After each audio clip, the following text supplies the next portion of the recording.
师傅，给您打听个事儿。那个俺还是从县里来的，想给您买点石灰，问问价钱。我不知道，你要问问村长去。不是这石灰这价都是村长定的呀？我不知道，我不不卖了，不卖了。别，师傅，您别不卖呀，价钱咱好商量，多少钱您说话。不卖了。哎，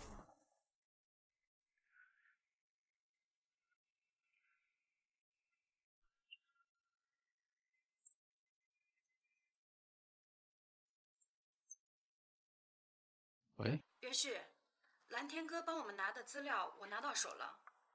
奇怪的是，万石村通过生产、售卖石灰所得到的收入，按当地的人口数量一除，人均收入少得可怜啊！想靠石灰发家致富，绝对不可能。好，我知道了。对了，蓝天哥还帮咱们查了一份资料，我觉得你看了肯定能有启发，我发到你手机上啊。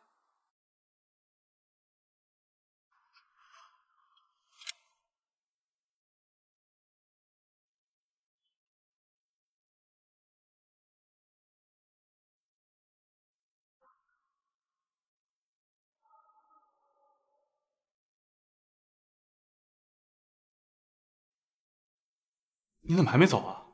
是不是他们不放你走？你要是再不走的话，你的安全也会受到威胁。是吗？我只不过是还有几个问题想问问你，怎么不欢迎？那倒不是。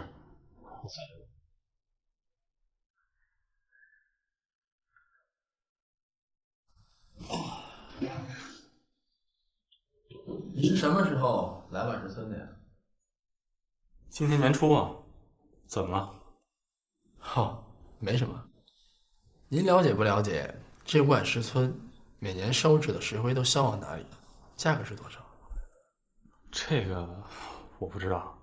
我怎么听说这万石村单靠烧制石灰所赚的钱，完全维持不了全村人的生计。你说他们会不会有什么别的副业？你发现什么了？现在还没，不过我想应该用不了多久。对了，您和您环保局的同事现在还有联系吗？他们难道都不知道你的情况？什么同事？您的记性可真差。就是那个和你一起发现万石村秘密的人。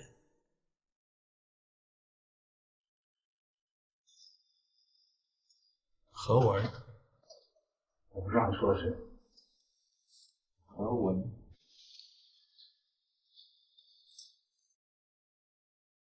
大家好，欢迎收看《迷局》第2季。元旭从开始进村子里被当敌人捉拿，到找到了县里派来被关押在万石村的质检员梁丽蓉，经历诸多波折，终于查清楚了万石村石灰窑的问题。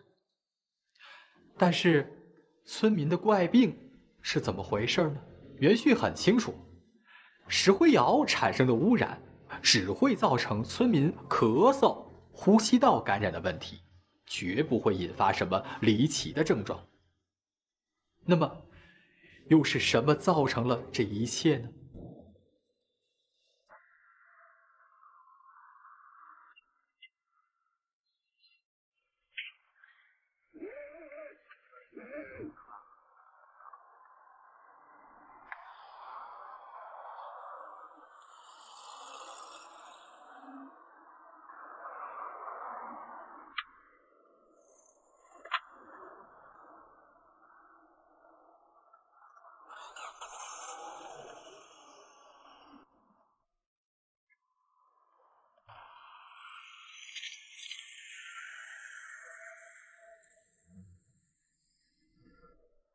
好了，我该问都问完了，我也该回去了。村长说你们不是那么好骗的，看来他真说对了。你到底怎么知道我们秘密的？这还要感谢我在栏目组的同事，如果没有他们，我想至少不会发现那么快。我的同事在市环保局的网上资料库里面查到了一份你和何文去年一起联署签名的调查报告。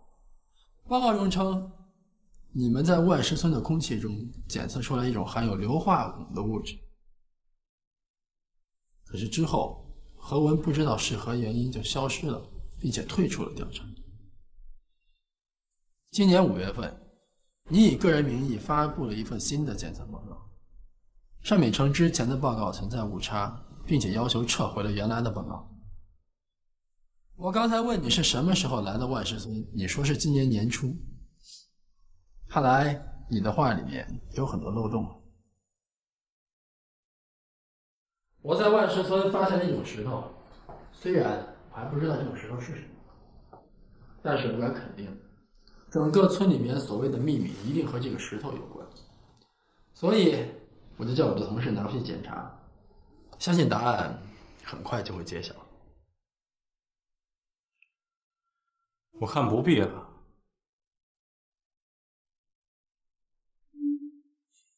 如果你真想知道的话，我可以亲口告诉你。不过就算你知道了，也没机会告诉别人了。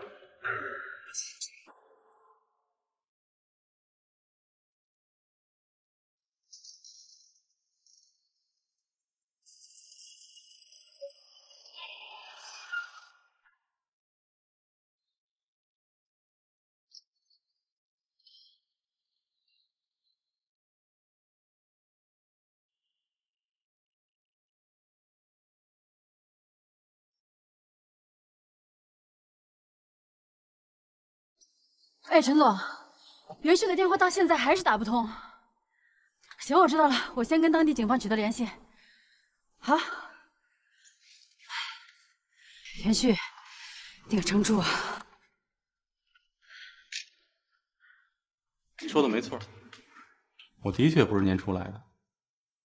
去年我跟何文一起被局里派到万石村来监测空气质量，在监测过程中，我发现万石村的空气中含有硫化汞物质，我就偷偷的咨询了我地质的朋友，他们说万石村可能会有宝贝，我就背着何文勘察了这儿的地质，结果宝贝就让我给找着了。就是那种石头。对，就是那种石头。我可以说告诉你，那种石头叫鸡血石。鸡血石？我居然没有看出来。一般人是看不出来的。万石村的鸡血石成色很差，如果单拿上去市场卖，卖不了几个钱。如果把里边值钱的成分提取出来，通过硫化汞再进行高温高压成型、打磨、抛光，这样做出来的鸡血石拿到市场上去卖，完全可以以假乱真。所以你就和村长合谋起来，干起了制假牟利的亏心勾当。有钱赚谁不懂？更何况这村里的人都还很听话。村长别忘了，一旦事情坏了，你的命还有大家的命可就都……告诉你啊，就是城里来的俩记者，何文他没见着，让他们明天来见我。行，就按你说的办。你和村长既然早已看出了我的记者身份，为什么还要费尽心思合演一出戏给我看？本想拿石灰窑骗过你们，看来我还是低估你们了。外面那些石灰窑只不过是些摆设，一旦事情出了差错，你们就会拿石灰窑做挡箭牌。真聪明。不过你现在知道已经晚了。违法制造掺假的鸡血石，必须要使用大量的硫化汞，而这些东西却是国家明令禁止的有毒化学品。你难道就没有考虑过，一旦村里有人中了毒，事情被说出去，你的罪行可就不止造假一条那么简单。是啊，我的罪过很大，所以知道我秘密又不听话的人，我一定会让他们永远闭上嘴。何文是，你现在也一样。何文早就看穿了你跟村长的勾当，所以被你们控制了起来。别把我说的那么无情无义。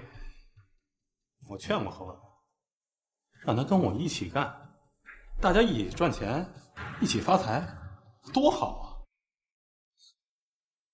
啊！他这小子脑子一根筋，居然拒绝我，那就怪不得我了。笑什么？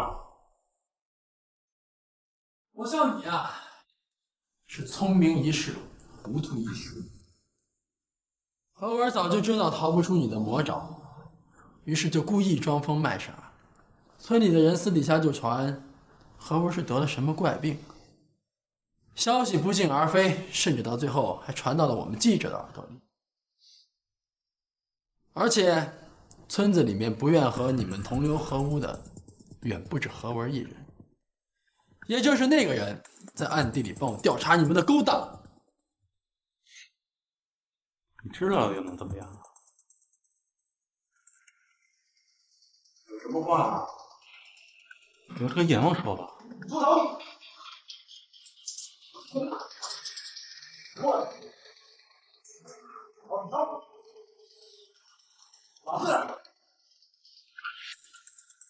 于局，你没事吧？哦，没事。你怎么来了？我不说过吗？咱们俩是搭档，我能扔下你不管吗？哼，那您来的可真够及时的呀！算了，哎，我跟你说，村长全都招了，咱们这次又是独家大新闻。童心，你去把那个门给我打开。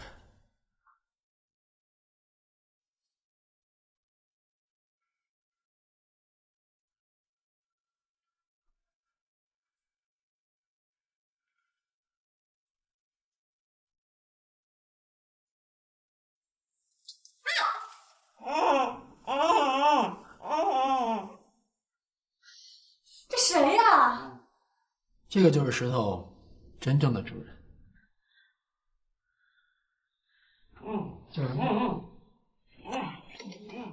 终于，万石村事件在袁旭和童心的努力下，真相大白。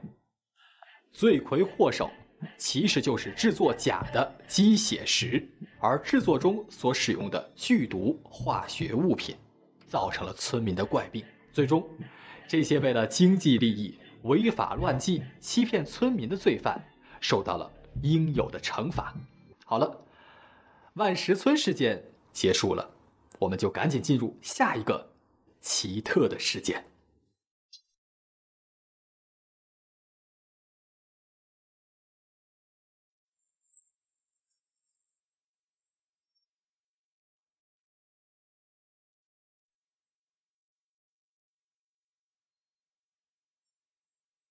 谢谢。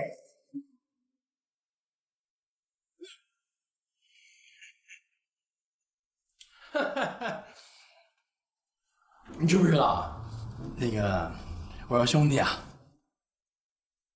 我每次看到你要做家务的时候，我都会有一种错觉，就是你其实，在特定的情况下，你身上还是有那么一丝丝的女人味的，知道吗，兄弟？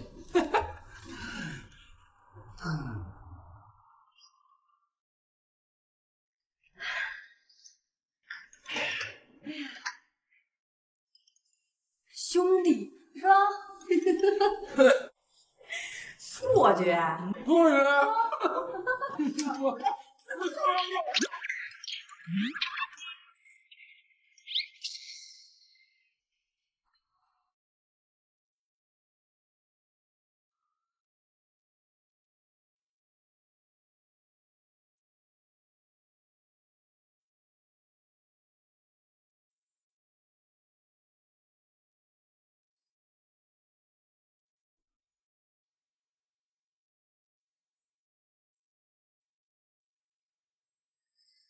我小心心，你也知道我这个人有时候不太会说话，你别介意。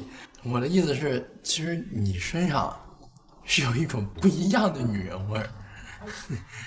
对吧？这样子就对了，就是稍微淑女一点，婉约一点，这样才招男孩子喜欢嘛。啊，其实这都不怪你，主要怪我这个当哥哥的平时没照顾好你。哎呀，尽管我是把你当弟弟看。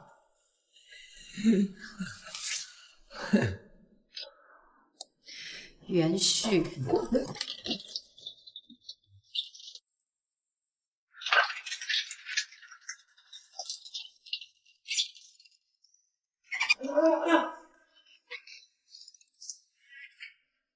我是不是打不死你？能，轻点儿。本地消息：今晚20:06，在本市外环高速上发生了一起车祸，2车相撞，多名乘客受伤。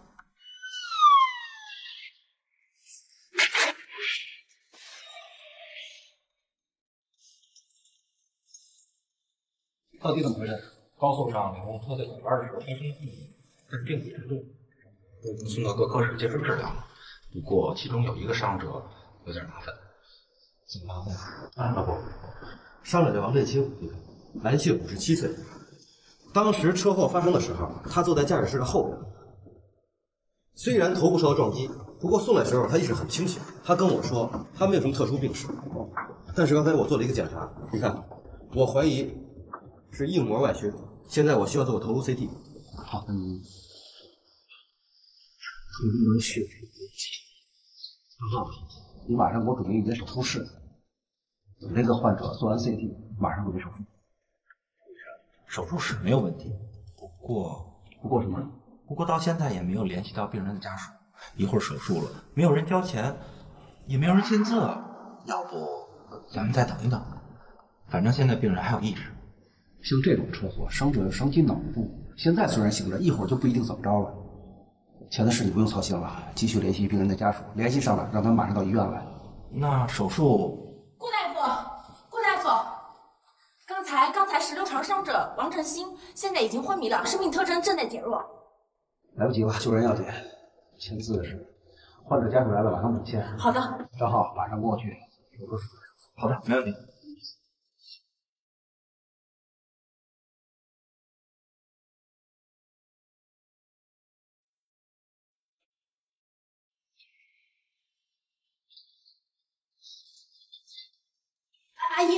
医生您好，我是那个刚送过来在车祸里受伤的王振兴的家属，我想问一下他现在情况怎么样了？哦，您稍等，我帮您看看。哦，王振兴现在正在手术，已经进去一段时间了，具体什么情况我不太清楚。要不您到手术室门口等一下，等医生出来再问问。哦，好。哎，是那个手术室吗？不是，他在第2手术室，在那边。好，谢谢您。好。快上去！您先在这坐会儿。您先待会儿。没事，没事，别着急。开一张室外 CT， 如果没什么问题呢，送病人去观察室。好了。哎，大夫，哦，你们俩是王振兴的家属？对，我是他的女儿，这是我妈。是。哦，是这样，车祸造成伤者的硬膜外血肿，好在并不严重。血块已经取出来了，手术也很顺利。现在病人正在观察室，你们呀，去观察室等吧，一会儿医院会通知你们的。谢谢医生。谢谢大夫。顾大夫，病人突然呼吸骤停，血压也测不出来了。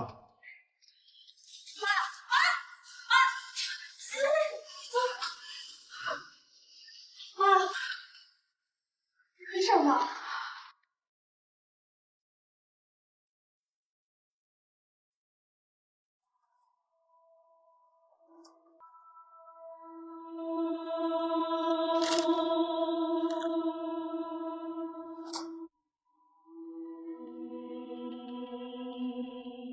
这是不是心脏本身的问题？综合症。这手术之前，病人家属也没有到现场，谁知道他有没有心脏病史啊？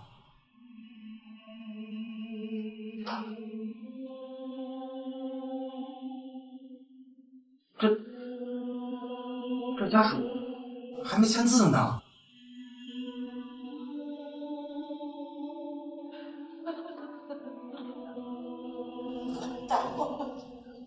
医生，您不是说手术很成功吗？这人怎么突然就没了呢？这脑部的手术啊，确实很成功。你爸是死于心脏病突发。不可能，绝对不可能！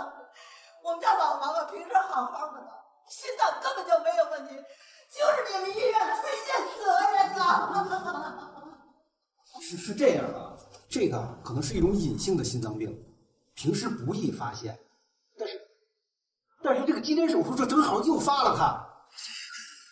我不相信，这一定是医疗事故，一定是你手术出问题了。冷静，你们千万冷静。你让我们怎么冷静？我告诉你，我认识媒体的人，我要去揭发你们，我要去告你们，我一定要去告你们。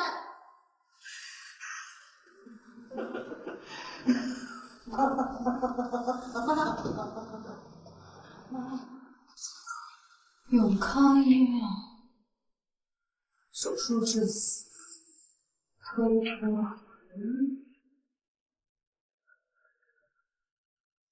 哟，医患关系啊！现在网上到处都是这样的事儿，怪不得医患关系这么紧张。怎么回事？具体给我讲讲。这上面说啊，永康医院接到一个车祸受伤的患者，他们医院有个叫做顾学文的大夫，在手术中不慎将伤者致死。但是医院后来给的说法是说，这个病人是死于手术后的应激性心脏病。但是死者家属对这个说法表示非常不满，而且好像要提出上诉了。哼，这很正常嘛。手术是什么？手术本身就有风险。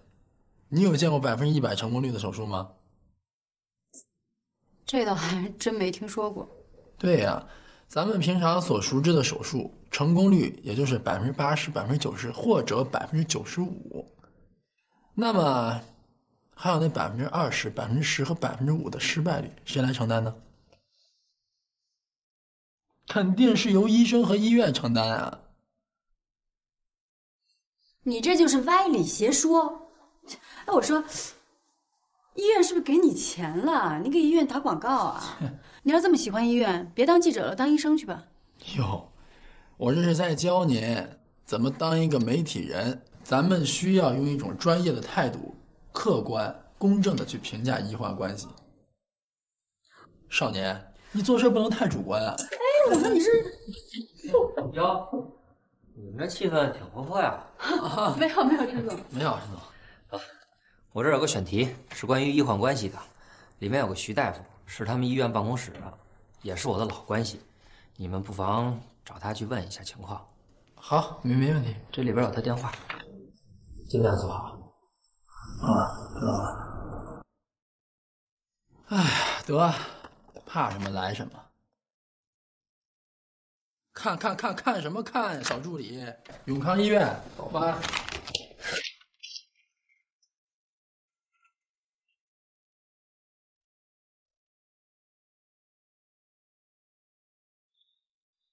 你们喝水。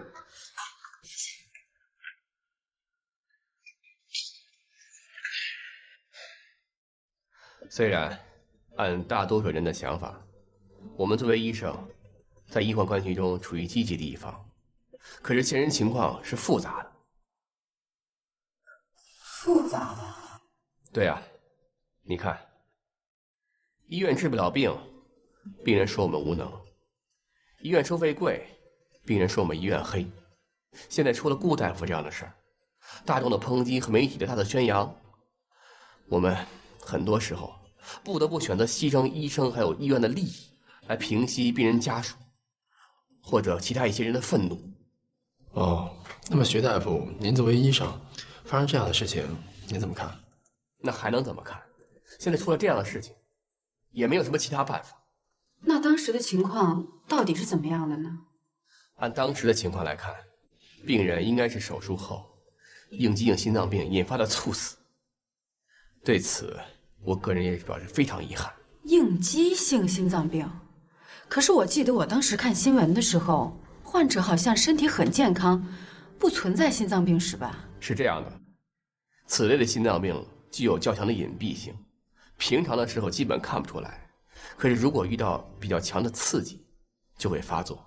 那么车祸之后的手术可能就是发作的诱因。没有预防措施吗？目前尚不清楚这种心脏病的发病机制，所以很难预防。我认识的很多大夫都是栽在了这样的情况上。那你们医院就坚持认为不是手术出现失误吗？其实我也不太清楚具体的细节，不过你们可以去问一下神经外科的张浩，手术过程是他全程参与的，之后的情况他也很清楚。顾大夫不在吗？昨天出了这样的事儿，医院就通知他暂且回家休养了。唉，老顾是个好医生啊。哦，那医院打算怎么处理这样的事情？那就要看死者家属的态度了。如果他们同意协商解决，那么医院也就最多赔点钱。可是如果他们非要打官司上诉的话，由于在手术前顾大夫没有等到病人家属签字，因此医院肯定10打9输，那么顾大夫也就因此很可能会失去了行医资格。啊？没有签字就手术？当时情况十分紧急，而且病人家属也一直联系不上。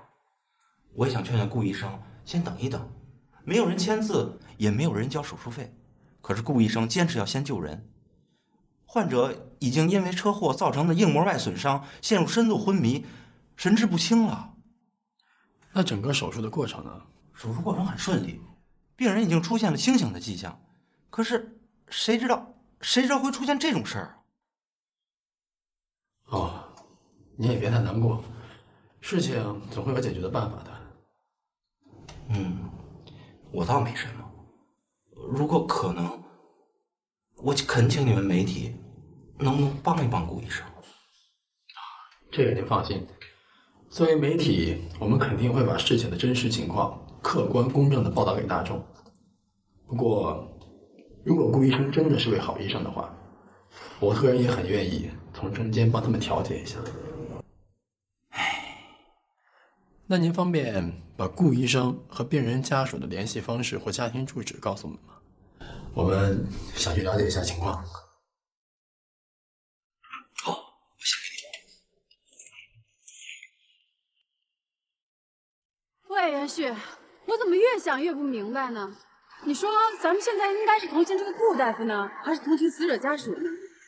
按现在的情况来看，顾大夫本身救人没错，只是后来出现了意外。可这毕竟是一条生命，人家死者家属找你麻烦也很正常。那这错误该谁来承担？矛盾怎么解决呢？哟，现在都已经思考这么有深度的问题了，有进步啊！少贫嘴，跟你说正事儿呢。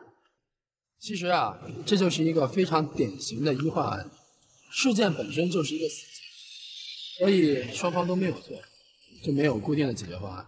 啊，那怎么办？其实还是太多人把医生放在了一个过高的位置，一旦医生治不了病，开始出现一些突发情况，那么这种由希望转化作的失望，就会重重的压在医生身上。实际上，医生是主要责任的。就不能换位思考，相互理解一下吗？我说姑娘，你还真是太天真了。这件事情对于医生来讲，可能就是一个意外或者一次医疗事故，可对于一个家庭来说，这可是无法承受的打击，怎么换位思考？那就真的没有解决的办法。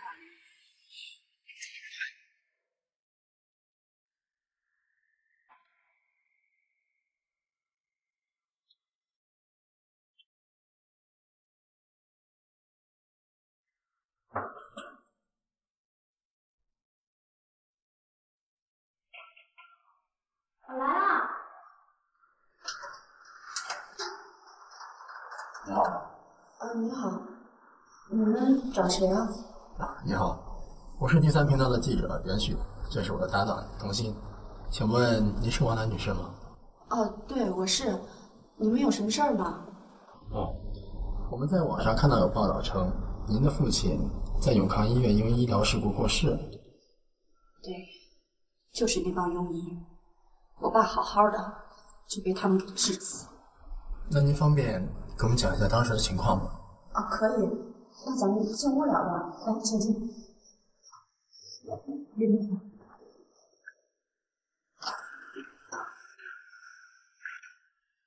两位请进。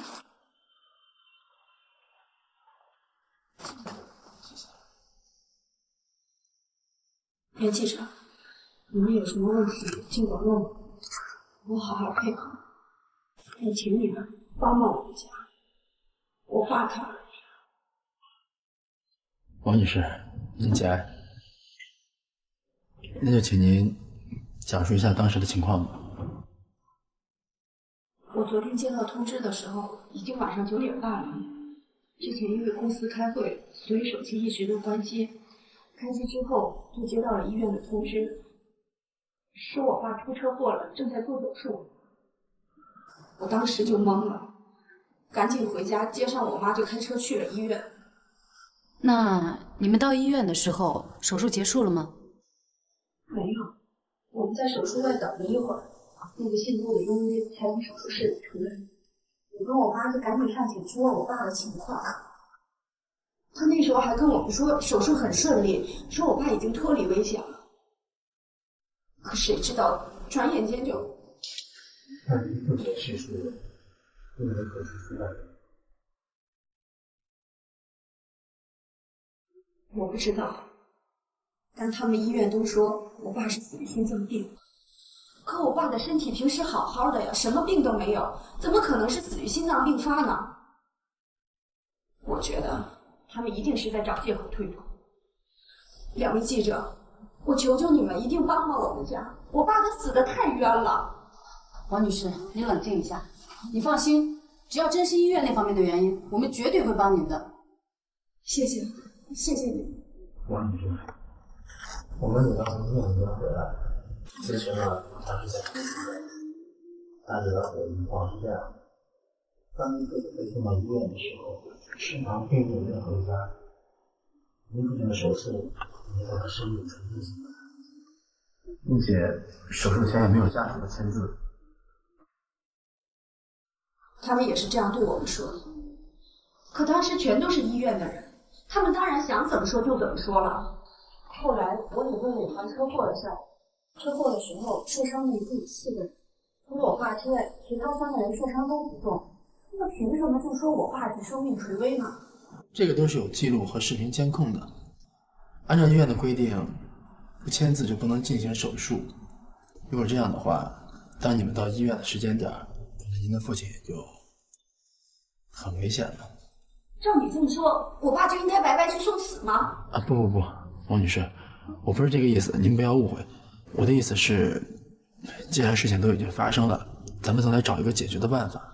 没什么办法，我是绝对不会原谅那个姓顾的庸医，因为我爸死了，我妈昨天昏迷，一直到现在还躺在病床上。我一定要去告他，即使不能让他偿命，我也要让他不能再继续行医。王女士，你们俩到底什么意思啊？你们是医院派过来劝我的吧？你们也不用多费口舌，我是不会改变主意。你们回去吧。王女士，你们走吧。好吧，王女士，打扰了。不过，我最后还想再说几句。对于您父亲的死，我也感到非常的遗憾。我知道，如果您坚持打官司，肯定能赢，最起码也会使顾大夫失去行医资格。不过您仔细想想，在当时那种情况下，在并无任何家属签字的情况下，依然坚持手术。如果不是情况十分紧急，如果不是真的要救人，我想没有任何一个人愿意担那么大的风险。尽管结果非常遗憾，当然，我并不是要帮顾大夫推脱，因为我根本就不认识这个人。您现在感受我也非常能理解，可是意外毕竟是存在的，就像您永远都想不到您的父亲会出车祸一样。好了，我该说的都说完了。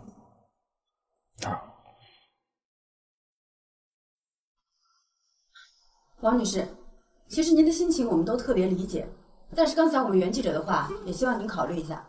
打扰了。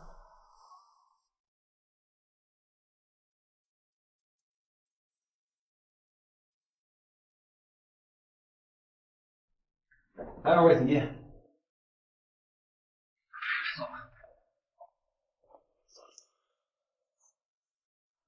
喝点什么？哦，不必麻烦了，我们今天已经喝了1天的水了。好。你好，顾大夫，我们这次来的目的，想必你应该很清楚吧？清楚。你们有什么需要了解的，尽管问。好，其实大致的情况我们已经了解的差不多了。我们这次来主要是想向您询问一下当时您的一些想法。我们知道，您在接触到伤者的时候，一直到手术前，伤者的家属没有人来，而且手术单也没有人签字。我想知道，在这样的情况下，您为什么还要坚持手术呢？当时情况很紧急，伤者硬膜外血肿，已经处于昏迷状态，如果不及时手术，可能会当场死亡。这种手术本身存在危险吗？有。不过我做这种手术已经快10年了，从来没出错过。如果出错呢？轻者致残，重者会有生命危险。我是说，如果失败的话，您将承担怎样的责任？如果失败，我想您不单单是吃官司这么简单吧？可惜啊，手术虽然很成功，但伤者还是死于意外。意外？什么意外啊？对于我们医生来说，这是意外；可是这对死者家属来说就是事故，是不可以推脱的。那如果事情再有一次选择的话，你还会这样吗？是的，还会。救人要紧。可是，您就不怕这些风险吗？风险？做什么没有风险？记得我读书的时候，我的老师告诉过我，作为一个医生，不光要有精湛的医术，还需要运气。那时候我不明白运气是什么，但是从事这么多年工作，我才明白运气是什么。那您这次，虽然严格来说，这次伤者的死亡并不全算是我的责任，但毕竟与我有直接的接触。不过我并不把这次事故当做一次霉运，就算是一次磨难吧。那您会受到医院的处罚吗？什么样的处罚我都认了。对于死者家属，我昨天想了一夜，还是觉得对不起他们。毕竟伤者我没有救活，这说明我的医术还不够高，面对生命还不够慎重。那您今后打算怎么办？这件事过后，我打算做个课题，专门去研究应激性心脏病的治疗与诊断，希望不辜负这次教训吧。不过，如果有可能，我还是愿意面对死者说一声抱歉。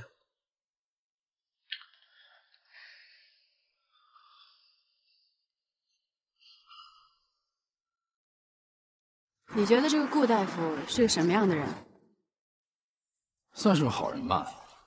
好人？这概念也太宽泛了点吧。从和顾大夫的谈话中可以看出他的一些坚持，而他所坚持的一些东西也都是美好的，不单单是指医德方面。喂，好的，我知道了。医院方面刚才说，王楠明天愿意到医院去协商一下这次事件的处理方案。怎么，他改变主意，不打算上诉了？不知道，先看再说。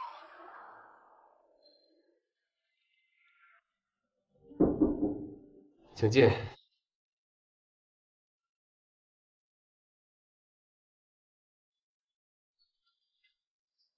对你父亲的问题，我代表医院表示遗憾。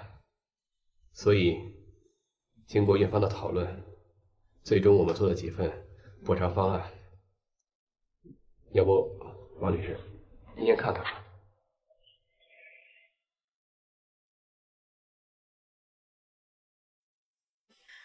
我今天来不是为了这些补偿，你补偿的再多，我父亲也回不来了。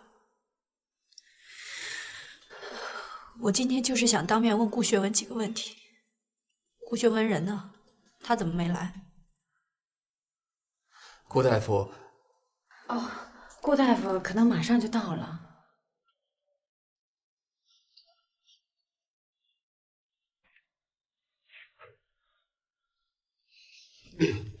那好，你们先聊，我还有事儿，先出去了。聊完叫我。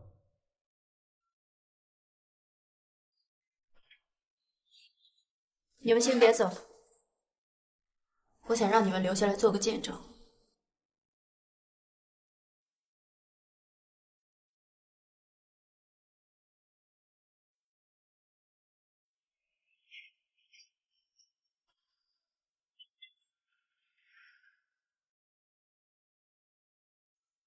抱歉，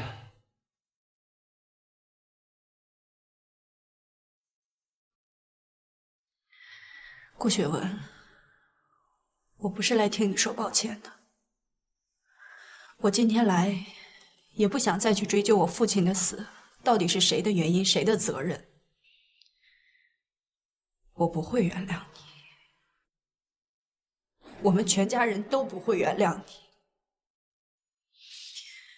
但是我不去起诉你，不是因为他们都说你是个好医生，我只是希望你能记住这件事，以后能更认真地对待生命。谢谢。你不用谢我，这些话都是我母亲让我告诉你的。你好自为之吧。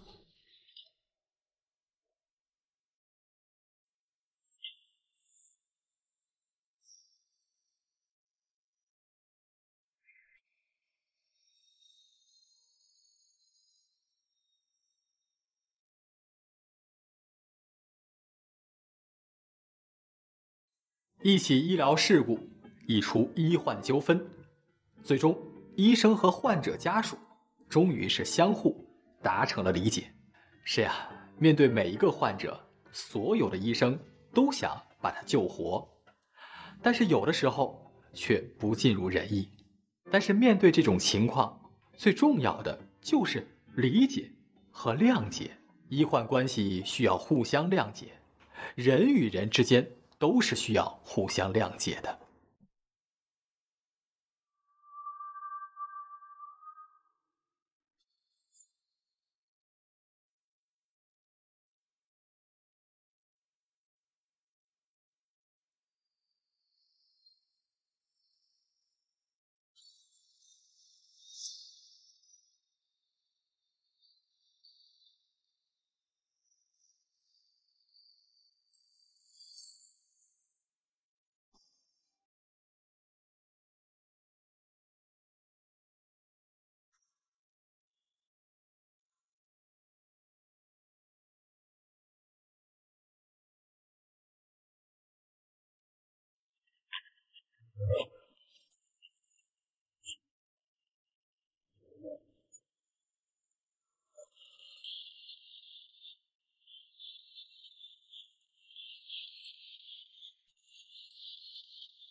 哎呀，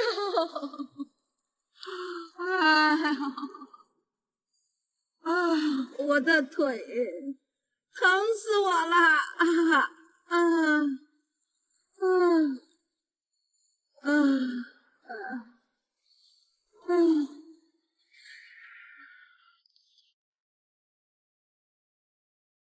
你等等，怎么了？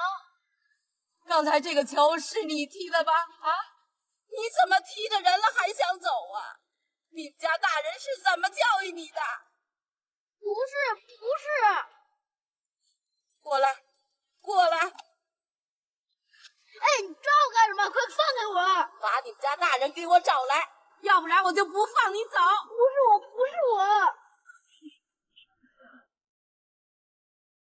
大家好，欢迎收看《迷局》第2季。一个孩子因为踢足球的缘故，间接造成了这位正在过马路老人的摔倒。看到这儿，您可能会说，摔倒了人扶起来不就完了吗？这有什么可看的？没错，这是一件再简单不过的事情。可是现在，这扶老人却成为了一件棘手的事情。为什么这么说呢？因为在社会上，好心扶起摔倒老人反被讹诈的现象层出不穷，致使现在扶一把老人不仅让好心人付出了沉重的代价，甚至还要靠法律来安抚做了好事还受冤枉的当事人。那么今天这个足球小子和摔倒老人的故事又会怎样展开呢？干嘛呢，袁大师？看起来很清闲嘛。看新闻，思考。还思考？不会是看什么美女八卦吧？我有那么无聊吗？我是在思考一个社会问题。什么社会问题啊？你看最近扶人事件是一起又一起，搞得人们都谈虎色变了。那也没办法呀，大家都在怕呢。怕什么？怕被讹呀！哎，想想这些人也真是的，成天就想着不劳而获，把社会都搞得乌烟瘴气的。其实也不能完全这么讲，碰瓷儿的人毕竟还是少数，大多数人还都是积极向上的。你说的这些，还是大多数人的恐惧心理在作祟，所以才选择明哲保身的做法。我没做，所以也没错。那怎么办啊？总不能说我做了好事还被敲诈吧？这多冤呐！哎呀，你看看，就是你这种心理，你就不能整个人积极向上一点？说的是真伟大，那要是真有人倒了，你敢扶吗？我怎么样？不敢了吧？我当然敢，不过得有人在旁边看着。哎呦，真冠冕堂皇。那要是旁边刚好没有人呢？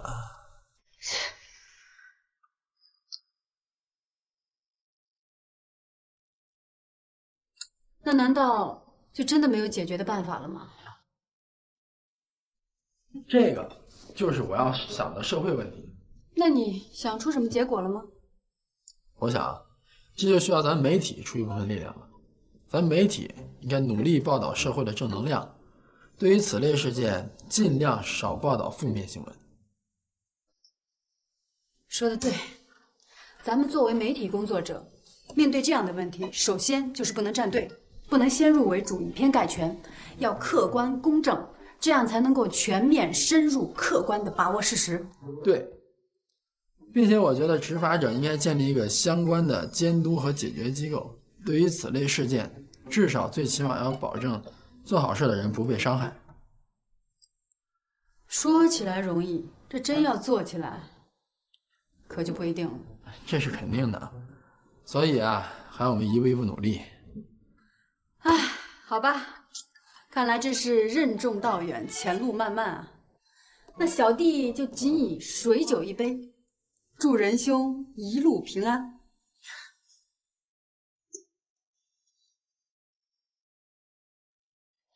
你说这老太太多可怜啊！这么大冷天躺在地上，还伤得这么严重。是啊，现在小孩子真的太不像话了，撞了人还想走。不是我撞的，真不是我球撞的，这球就是证据。你今天把话给我说清楚了，要不然你就甭想走。放开我！放开我！啊，这怎么回事啊？你怎么在这儿啊？哎呦，秀芬儿啊，你终于来了。你把这小子给我抓住，把这小子给我抓住了！妈，这到底是怎么回事啊？这小子踢球，他踢着我了，我这腿，哎呦，八成是折了。哎呀，你说我该怎么办呢？啊，妈，你别着急啊，我这就送你去医院。是你的球撞到我妈的是吧？赶紧把你爸妈叫来，带我们去医院。不是我，我不去。哎，你这小子，你还想跑是吗？啊！来，给你妈打电话。我不打，快点打！你这孩子不打。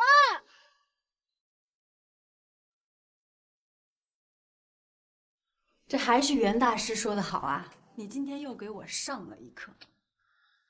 没关系，我的课可是得交学费的，记得把房间打扫干净。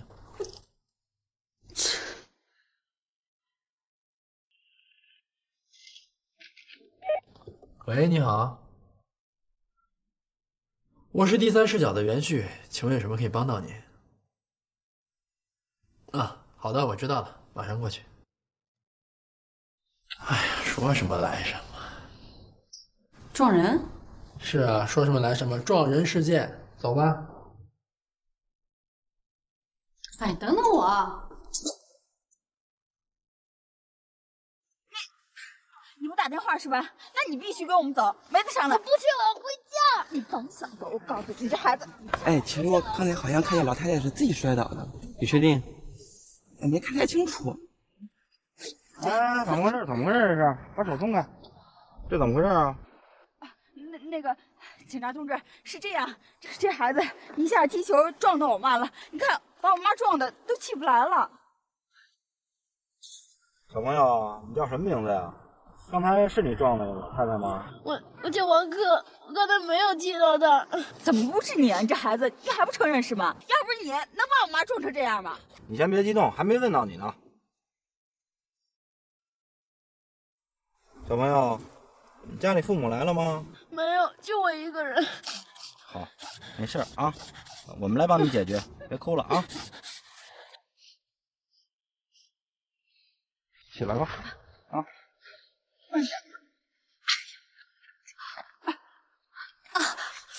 慢点。慢点。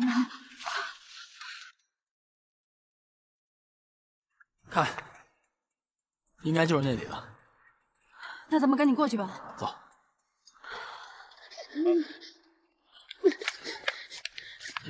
哎，你好，警察同志，我是第三频道记者，叫袁旭。好，这是我助手童心。我们刚才接到群众的举报，说这里发生一些事情，所以特意过来了解一下。那个记者同志，你可得帮帮我们！你看我们老人家都摔成这样了。这位女士，您先等一下，我跟警察同志了解一下情况。那您现在方便给我们讲述一下发生什么了吗？哦，是这样的，刚才胡秀芬女士跟我们反映，这个小朋友叫王珂，刚才在踢球的时候用球踢到这位老太太，但是小朋友表示并没有踢到老人，是老人自己摔的。现场围观的群众呢，也都是大说不一。小孩的家长呢，现在也联系不上，所以就僵持在这儿了。那怎么解决呢？我们也在调解中。好，知道了。哎，你好，请问您是胡秀芬女士吧？对，我是。我这人还先建议您把这个老人啊先送到医院去检查一下。是这样的，因为你们这样继续相持下去啊，也不会有什么结果，所以我建议老人伤那么重，先送到医院去检查，免得万一拖出来什么大事儿，大家都负不起这个责任。你看这样行不行？我们媒体呢，先把小孩送回家，然后继续联系他们的父母，看看事后怎么处理，然后再联系，这样行吗？不是，记者同志，你说出了这事儿吧，双方一旦走了，那我又没对方的联系方式，那以后有什么大事怎么解决呀？您看这样行吗？我把我的联系电话和小朋友的家庭住址写给您，然后您有什么事情就和我联系。这，妈，哎呦，你们就别吵了，赶紧送我医院吧！哎呦，送我去医院吧！行，你们是记者，我就相信你们。但如果以后我找不到他们，你们可是得负责啊。好，行。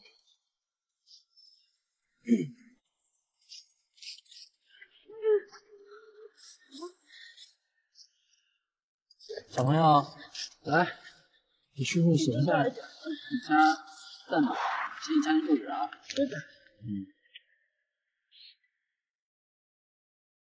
哎，这样就可以了吧？那真是谢谢您了啊！小朋友，叔叔送你回家好吧？强同志，这样，先带孩子回家吧。我呢带老太太去医院看一下病，有什么事儿咱们再联系。好，谢谢。真谢谢您了啊！谢谢同志。行了，散了吧啊！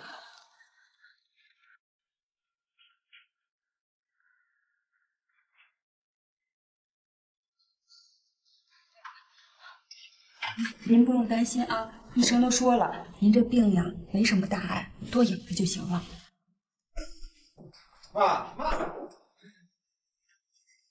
怎么样，妈，您没事吧？什么没事啊？啊，你看咱妈都伤成什么样了，你才来？医生都说了，咱妈这年纪，这伤可大可小。哎呦，到底怎么回事？这电话也说不清楚，我也听不明白。哎呀，就有那么一个小孩踢着球吧，一下踢到咱妈身上了，咱妈一下就摔倒了，结果摔成骨折了。你看，那小孩呢？踢球小孩呢？就当时什么警察、记者，还周围还有一大圈的人，我也不知道怎么办了，我一下就把小孩给放走了。哎呦，你们俩就别吵了，吵得我这脑袋都疼了。哎，是，我知道了啊，我们不吵了，你好好休息啊，好好休息。喂，你说这事儿，他能就这么算了吗？你说呢？当然不能了。你看，这个那小孩地址。不行，我得找他们去，把咱妈摔成这样了，不能这么算了。不去啊！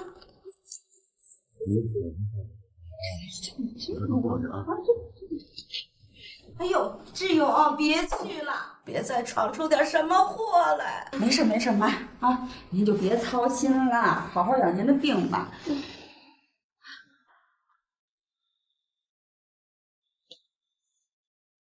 来，二位请喝水。今天多亏了你们两位记者，要不是你们，我们家小柯也不可能这么容易就回来。太谢谢你们了。好，您先不用谢我们。我觉得现在当务之急就把整件事情弄清楚，免得出现别的麻烦。我想，如果那边老太太真伤得比较严重的话，她的家人肯定会找上门来的。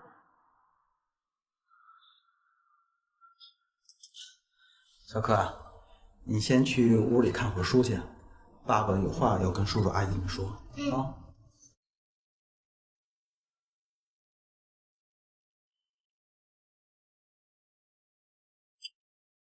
这孩子从小母亲就走得早，是我一把手把他拉扯大的，所以我太了解这孩子了。这孩子胆儿特别的小，但是我敢保证，他绝对不会说谎的。关于你们说撞人的事情，我绝对相信小柯说的，肯定是没有撞到那个老太太。而且那家人也太可恶了，一个老太太，一个大人，两个人欺负我们家这么一小孩，这什么玩意儿？这是。王先生，你也先别着急，这事情还没定论呢。我觉得当务之急，咱们应该先找到事情的真相。一旦真相清楚了，以后的事情就都好说了，对吧？是，对。其实啊，我们也不是那种胡搅蛮缠的人。如果这件事真是我们做的不对，那么我们肯定登门赔礼道歉，全额赔偿他们家医药费。但是话说回来，这件事要不是我们，他们这就是讹诈，我们也绝对不会善罢甘休的。应该不会吧？因为其实当时有很多围观的群众在，而且警方还有我们记者都在，应该不至于的。记者同志，不是我不相信现在的人，您也应该知道，如今这社会人和人的想法不一样啊。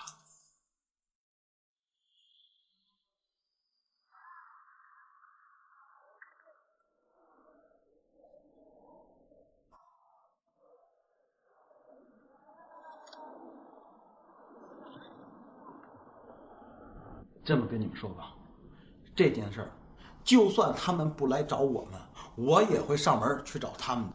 我不能让孩子受这不白之冤呐，这样也对不起他死去多年的妈。这件事儿如果不解决，孩子从小心理上就会有阴影，这阴影会影响他一辈子的呀。哎呀，王先生，您的心情我可以理解，不过整件事情还没有个定论，一切还要从长计议嘛。谁呀？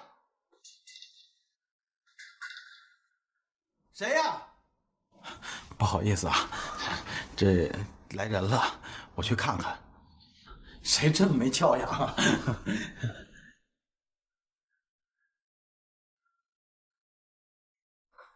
哎，来了来了，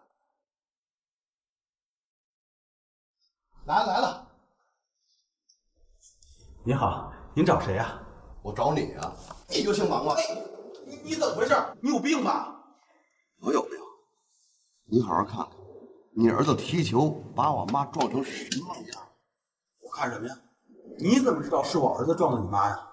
我不去找你们，你们倒是上门找上我们来了。我跟你说，我正想找你好好理论理论呢。你说你们家两个大人欺负我们家小柯一孩子，你丢不丢人呐？不丢人。捡起来。我不捡。我跟你说，把医药费马上给我赔礼道歉，否则你们家休想得到安宁，听见没有？你给我松开！我警告你啊，你再不松开，我可报警啊！微微冷静点，冷静点，有话好好说。你谁呀？你管什么闲事儿啊？先生，您冷静点。哎，先生，我是第三视角的记者袁旭，这是我的助手洪鑫。我们这次来主要就是调查你们这个事情的。我希望咱们大家可以冷静一点，有话好好说啊。哎，王先生，我看咱们要不都进屋说吧，一直在这儿吵架，让邻居看见了，影响多不好啊。行啊，听你说是吧？我怕你不成？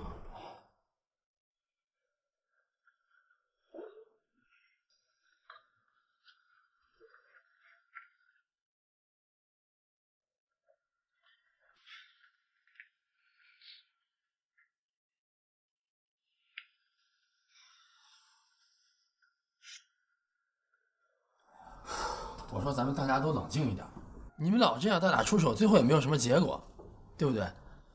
我们来这儿就是为了调查这件事情的，等事情一旦有了结果，自然就好办了，对吧？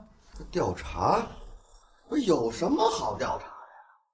事实都摆在眼前呀！我妈都伤成那样了，要是没人撞，她可能受那么重的伤吗？你呀，今天你必须得给我交代。交代？交代什么呀？我儿子受那么大欺负，我还没找你算账呢，你这就是讹诈。讹诈？我还讹诈？哎，你们家孩子撞了人，你撒手不管，有你这么教育孩子的吗？有其父必有其子。你说什么呢？你再说一遍。不怎么着？行了行了，你别吵了，你们都冷静点行吗？这么吵有用吗？这个资料我已经看过了，您母亲确实伤得比较严重，但是她儿子也确实受到了惊吓呀。而且现在大家心里都有火，再吵也没有用，干嘛不等事情全部调查清楚了再协商解决呢？协商解决啊？跟这种人怎么协商解决呀？啊！我跟你说啊，如果真是我儿子撞了你妈，我全额赔偿你们，我还跪着给你们家道歉去。话说回来了，要是我儿子没撞你妈，你们家也放心好过。好啊，如果我冤枉了你们家孩子，行，我也可以跪着给你道歉。但是我妈都70多岁了，要没小孩，她犯不着。我跟你说啊，我马上就去找证据啊，这事儿啊没完，没完。这都什么人呢？这都是啊，人渣、无赖。袁旭，你说这件事究竟谁对谁错呀？他们说的好像都有道理，但是仔细想想，好像都没有现实依据啊。这很正常，因为这件事情本身就很难断定。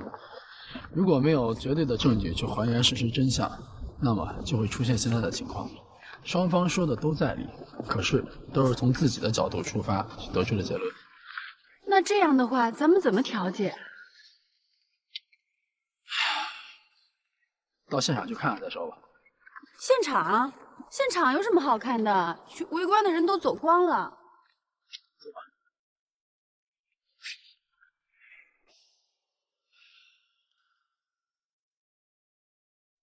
你是不是在找有没有记录当时情况的监控摄像头啊？你可别告诉我这么浅显的问题，你想了25分钟才想明白。你……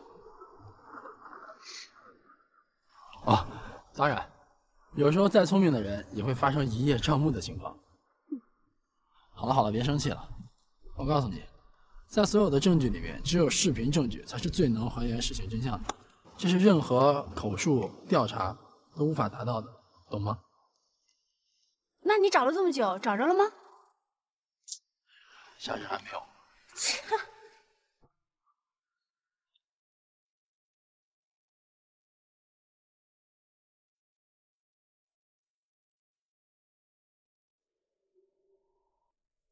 找到了？有可能。跟我来。又去哪儿啊？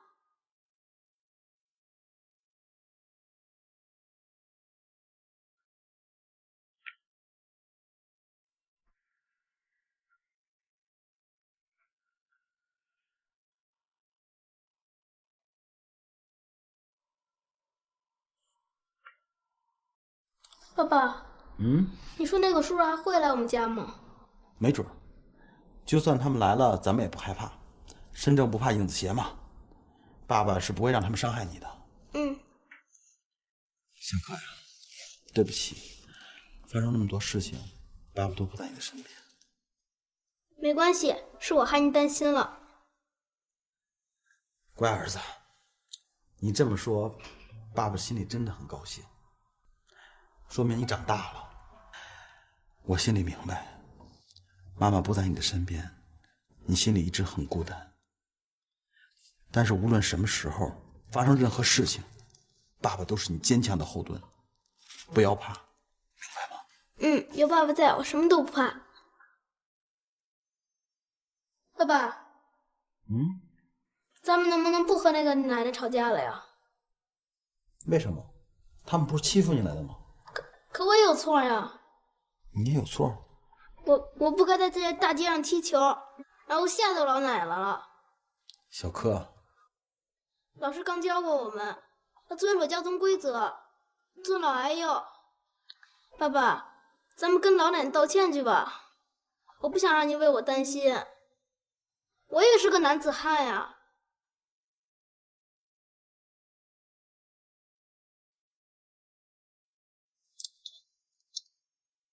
我们小柯是男子汉，真正的男子汉。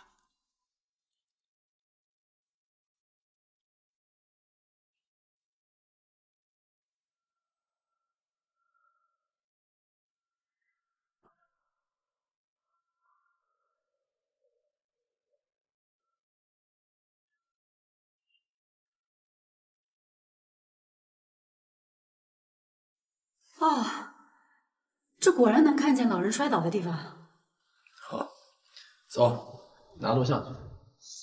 哇，这么远，你怎么发现的？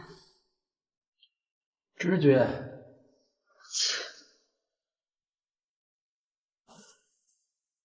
被撞倒的老人吴云珍的儿女们着急了，要和撞人的孩子王珂的家长讨说法。其实这种情绪我们都可以理解，毕竟谁的父母被撞倒了，肯定都会特别着急。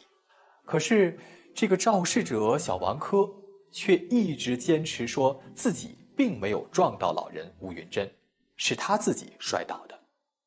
而王珂的父亲王学林也坚信自己的孩子是被冤枉的，这就奇怪了。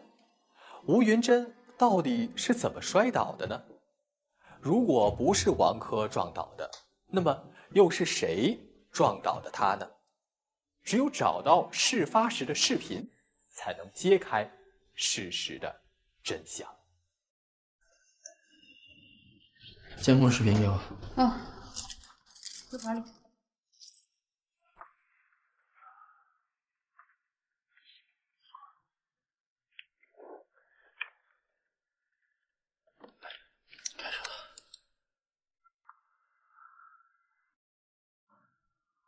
停一下，从刚小孩起脚那个地方。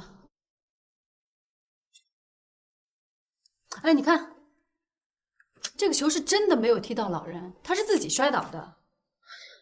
他这么大年纪了，居然欺负一个才10来岁的小孩啊！太可恶了吧！也不能完全这么说。你看啊，这球确实是朝着老人的方向飞过去的，尽管可能没有直接撞到老人，但老人一定是受到了很大的惊吓。所以我想啊，这个老人倒地的时候，可能连球撞不撞到他自己都不知道。那照你这么说的话，岂不是又要无解了？得嘞，总得去试试。啊？走吧。嗯。妈，你感觉今天好点吗？好多了。我明天给您炖点骨汤啊。哎呦，别太猛，没事没事。志勇，哎，你扶妈起来坐会儿。哎，好嘞。哎呦，妈，您慢点。哎呦，慢点吧。哎，枕头。慢点。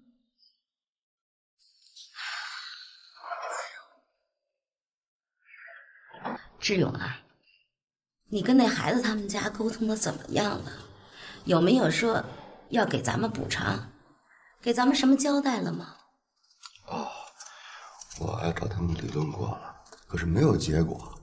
这种人啊太客气了，不能对他们客气了。我准备起诉呢。志勇啊，我看呀还是算了吧，别跟他们计较了，别再闹出什么事儿来。妈，不能就这么算了呀！您想想，这5万块钱医药费毕竟不是小数目。再说了，是他们家孩子踢球撞到的您，再怎么说也应该有个交代，不能就这么不明不白的过去了呀。是啊，不能让他们就这么过去了，绝对不行。谁啊？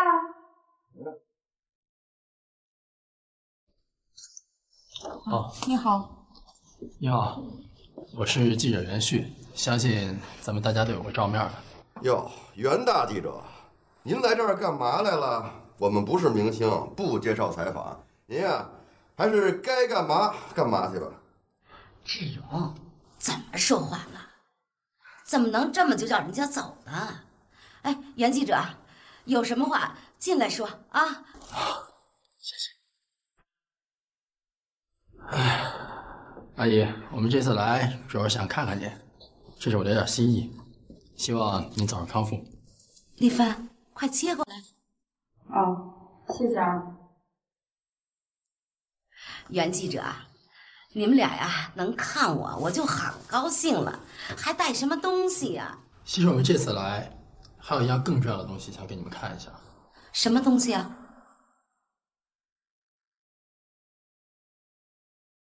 志勇，快！什么玩意儿？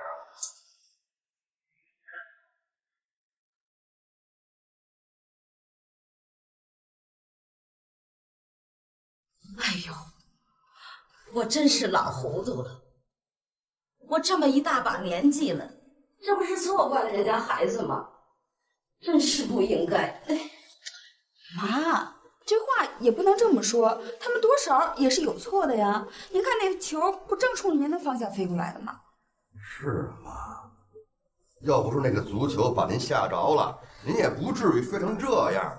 要我说啊，这个事儿追究起来，还是他们责任最大，你说是不是？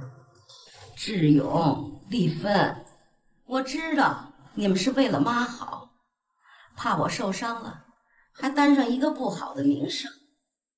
哎呀，可是这视频你们也看过了，不能怪人家孩子呀，是我自己摔倒的。当时啊，我这眼前一黑，就以为啊是那足球把我给撞倒的呢。好了好了，这事儿啊就算了吧。等我这伤医好了呢，我就去给人家孩子道个歉。当时啊，咱们可得把人家孩子吓坏了，多不好啊！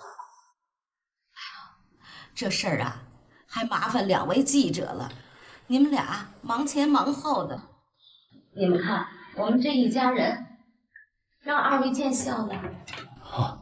没有，既然阿姨的心结都已经解开了，我们就放心了。这样，我们现在就去小孩家里把这件事情解释一下。请进。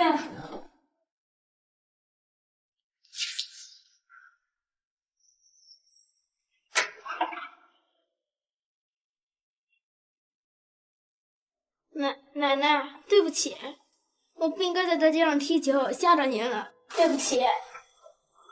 不，小柯，不是你的错，是奶奶呀，错怪了你了。奶奶呀，对不住你。快，让奶奶抱抱。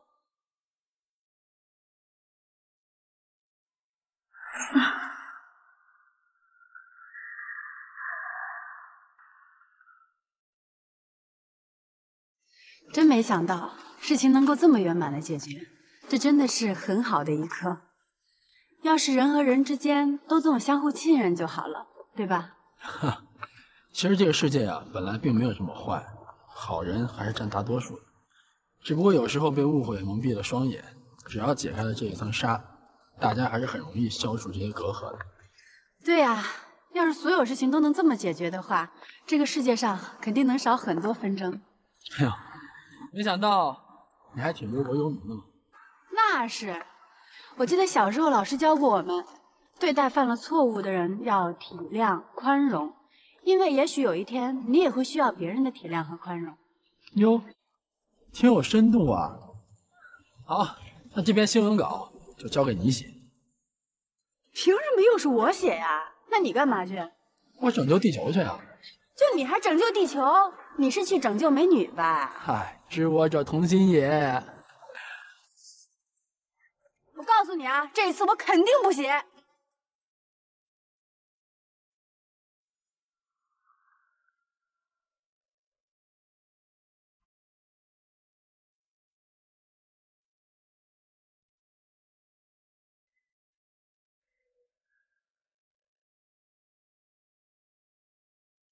喂，亲爱的，嘉涵，你到哪里了？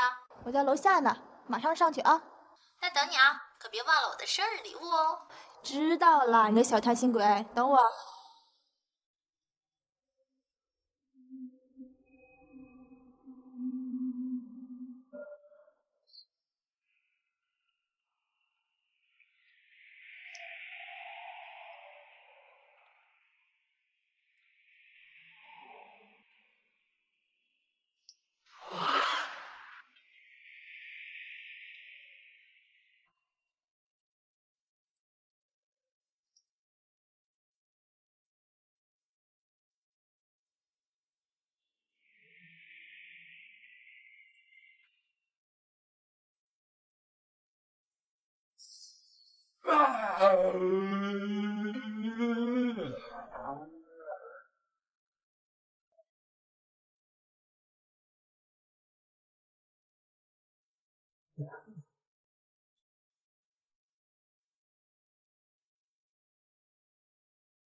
姑娘，就算我这身打扮没多吓人，你也不用那么大条吧？好歹咱们也是搭档，你还是我的助理，你最起码装一装也要感觉你很害怕吧？但是你刚才这个表现真的让我很心痛，你知道吗？拜托，我虽然是你生命中不可或缺的搭档啊，再加上一半的助理，但是我的存在不是为了让你把生命浪费在这些小把戏上面吧？我说袁大记者，你要是真那么有时间的话，麻烦你多去找一些选题，看能不能挖掘出一些新闻事件，否则的话，你我早就要被饿死在这座城市里边了。你去看看别的组。哪个不是月月稿酬奖金节节高？所以，我做出了一个决定，从今往后，我要重新规划自己的人生。哦，你有什么好的计划？最后的计划就是离你而去。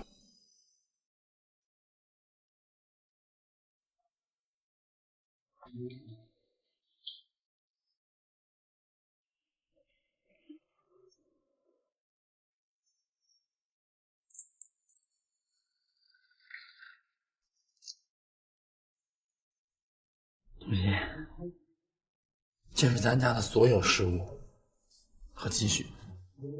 我真心希望你在做这个决定之前，你可以冷静的再思考一下，再考虑考虑。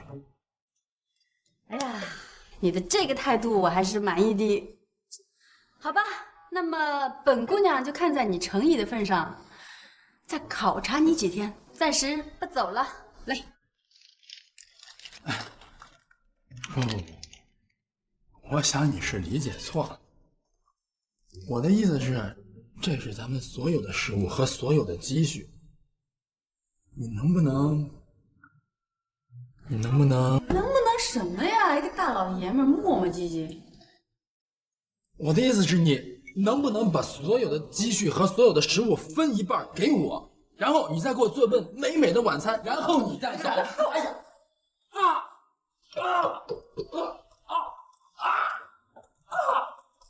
救命啊！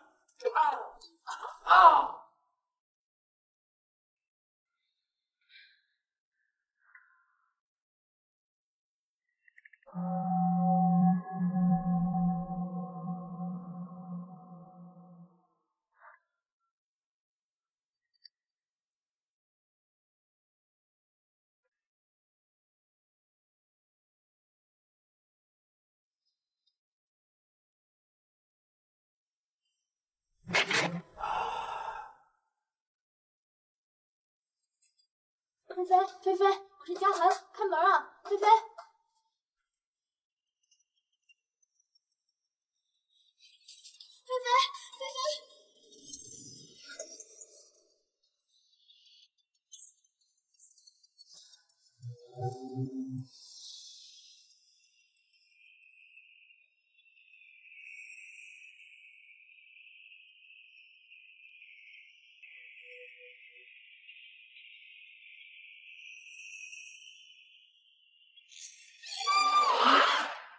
佳涵，佳涵，这是怎么了？佳涵，佳涵，你倒是醒醒啊，佳涵！菲菲，佳涵这是怎么回事啊？要不然咱们赶紧打120给他送医院吧。醒了，佳涵，菲菲，李欣姐，我怎么在这儿？你还问我们呢？我们还想问你怎么在这儿呢。咱们坐沙发上说吧。来，起来。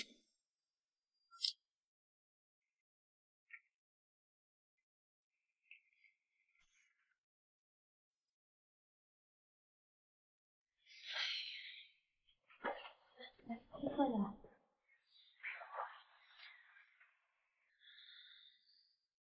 刚才我跟菲菲在屋里聊着天，说你应该也快到了。正说着呢，就听见你在门口大叫了一声。等我们从屋里出来，就看见你晕倒在那儿了。佳涵，到底是怎么回事啊？我记得我上楼的时候，发现电梯坏了，我就走楼梯，然后就听见奇怪的声音。到了门口的时候，我就看见一个黑色的怪物向我走过来，我赶紧敲门，门开了我就赶紧关门，然后就看见那个怪物拿着一把滴血的尖刀向我刺过来。再然后我就不知道了。嘉涵，你可别吓唬我啊！我们这儿哪有什么怪物啊？就是嘉涵，你是不是工作太累了，出现幻觉了？我听说有些人因为工作压力大就会出现幻觉的，休息休息就好了。幻觉？会有那么真实的幻觉吗？要不是真实，怎么叫幻觉呢？嘉涵，你别想太多了，好好休息休息。一会儿咱们给我过生日，然后我们去 K 歌去。菲菲，那我们先去准备着。嘉涵，你好好在这儿歇着啊。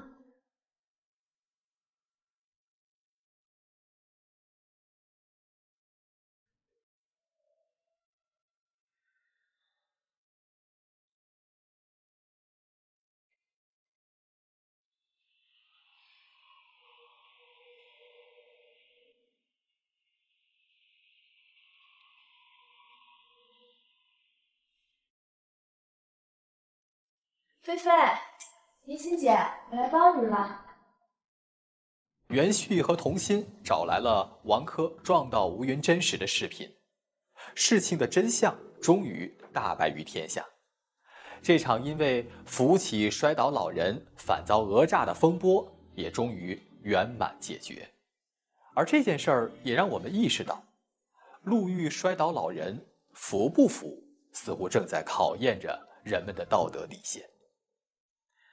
不过看看我们的身边，还是有更多人在坚持着自己的道德底线，而他们所传达出来的正能量，才是我们这个社会真正需要的主流能量。当袁旭和童心正在为解决了这起撞人风波而感到欣慰的时候，他们没有想到，一起离奇的幻觉事件正在逐渐的向他们靠近，而事件的主人公正是童心的好朋友，那个出现幻觉的女孩赵嘉涵。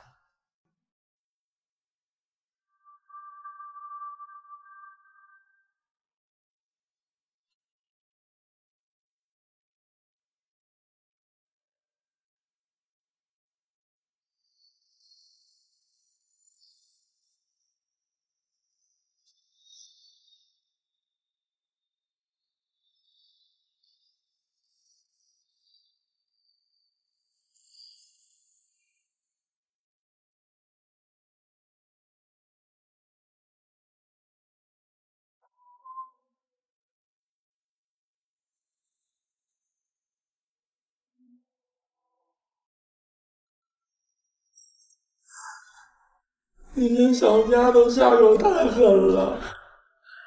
你看你把我打这个样子，你让我怎么做人呢？哎呦，就你还要有脸见人呢！我还告诉你，没有你袁旭，我照样活。明天我自己找选题去，而且我还告诉你，看在你让本姑娘我解了心头之恨的份上，本姑娘我养你。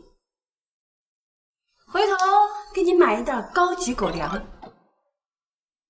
你这是把我当宠物养？太看得起自己啦！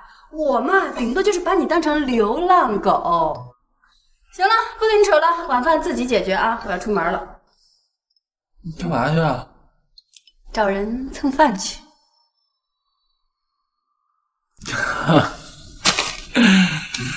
东西，你是一个好同志，咱俩商量个事儿呗。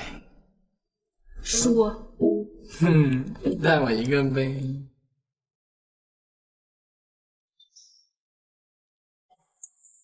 人要脸，树要皮。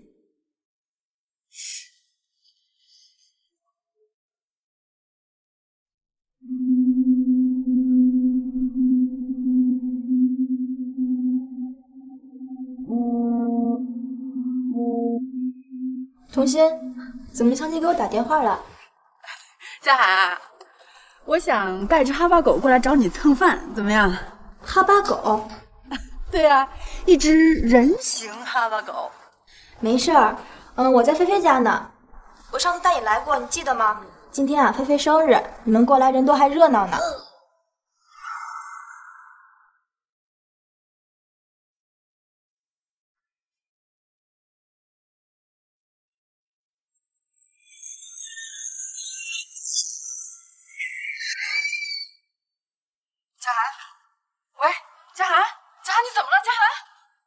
怎么，蹭饭失败了？哎，我就知道会是这结果。走，回家方便面。不对，当然不对了。我就告诉你，这世界上没有免费的晚餐。我说你能不能正经点啊？我说的不对，是指佳涵不对劲。怎么？刚才打电话，佳涵突然大叫一声，然后电话就断掉了。我害怕他出什么事儿。走吧，你陪我看看去。哎，你慢点，我一天没吃饭，水米未进。哎，哥，走了。大家好，欢迎收看《迷局》第2季。赵家涵的2个朋友坚持认为，赵家涵是因为工作太累、压力太大而导致幻觉的产生。可是我们仔细分析一下，就算是因为工作压力太大而产生了幻觉，似乎也不应该是如此的恐怖和血腥啊。那么赵家涵这个恐怖的幻觉究竟代表了什么呢？而童心和元旭的到来又能否揭开这幻觉背后的秘密？你们来了。哎，菲菲，佳涵呢？那边坐着呢。啊，好，走。坐啊，来了，快坐，快坐。好，佳涵，你没事吧？刚才怎么回事啊？吓死我了。我没事儿，菲菲和黎欣姐说我出现幻觉了，我想可能是工作压力太大了，休息休息就好了。哦，是这样，今天菲菲生日，我们本来说好了要一起给她过生日的，可是佳涵来了之后就一直说看见怪物了。黎欣姐，咱们快点，佳涵应该快到了。好。有香味。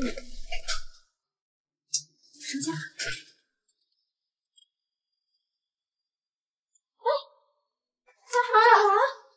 哎，佳涵，佳涵，小贝，黎欣姐，救我，救我，救我！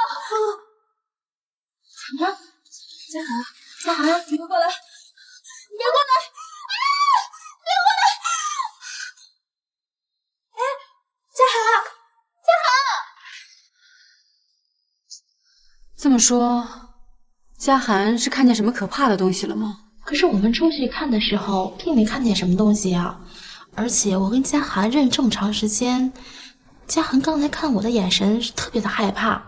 还有我和黎欣姐去厨房取东西，等到来到客厅的时候，发现佳涵站在卧室门口，好像看见什么恐怖的事情。我今天穿的不错啊。佳涵，你干什么呢？还不快过来帮忙！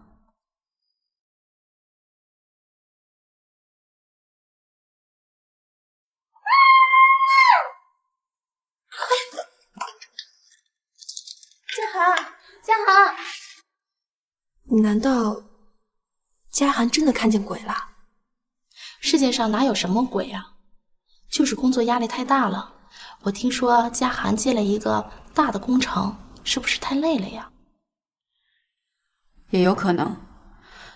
要不这样吧，咱们先把佳涵扶到卧室休息一下吧。嗯，好。慢点。那你先坐一会儿，我们一会儿就过来。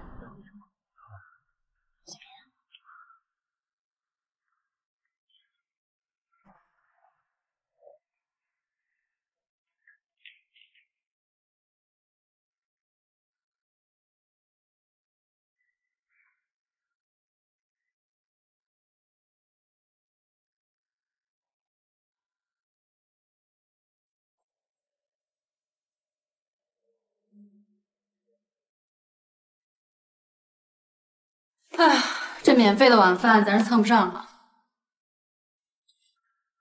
你乱拍那女孩照片干什么呀？再说那张照片有什么好看的？啊，对了，朋友怎么样了？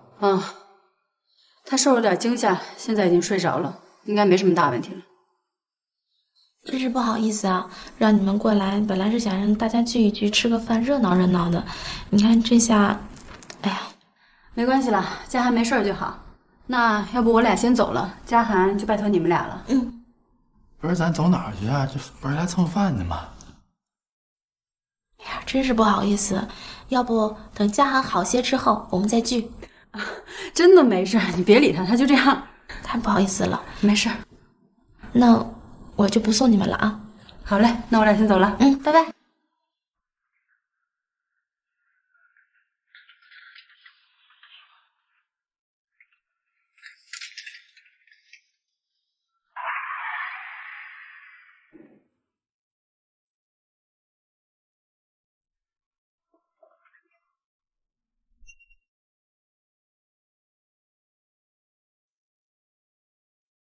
嘉涵，嘉涵，你好些了吗？嘉涵，你刚刚看到的怪物是不是这个样子啊？菲菲，李欣姐，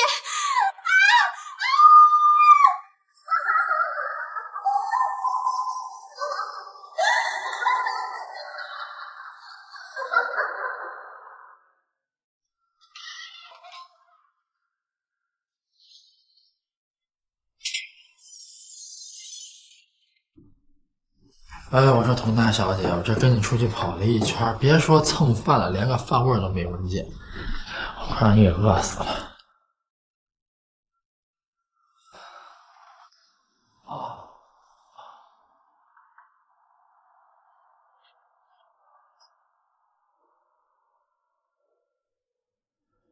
哎，我说我说话你听到没有啊？元旭，我总觉得这件事儿不对劲。哦，因为嘉涵、黎欣还有林飞他们之间的关系，绝对不应该像今天咱们见到的那么融洽。你的意思是，他们三人之间有什么纠葛？他们之间是不是有纠葛，我不知道，但是我知道他们之间至少会有芥蒂。是因为照片中的那个男人吗？你怎么知道？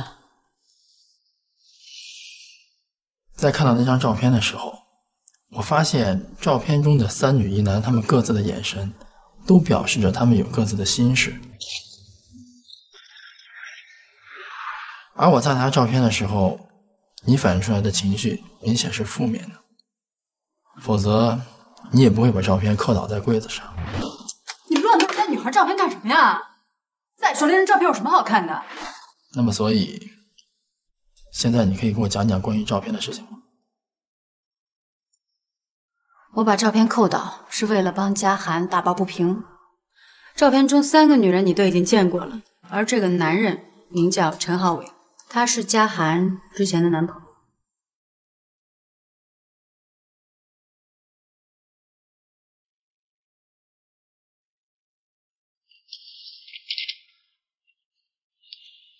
干嘛呀？咱们一起分析分析赵嘉涵遇鬼的原因，说不定就能抓到那个恐怖鬼影。佟大小姐，继续。行，那我边画图边说。咱们之前说到了，陈浩伟是赵嘉涵的前男友，而这个黎欣是陈浩伟的现女友，而且听说他们很快就要结婚了。然后这个林飞，他其实是以前陈浩伟开办广告公司的一个员工，但是后来不知道什么原因被陈浩伟给辞退了。林飞跟赵嘉涵他们之间是大学同学，然后黎欣和赵嘉涵是在赵嘉涵工作之后通过朋友认识的。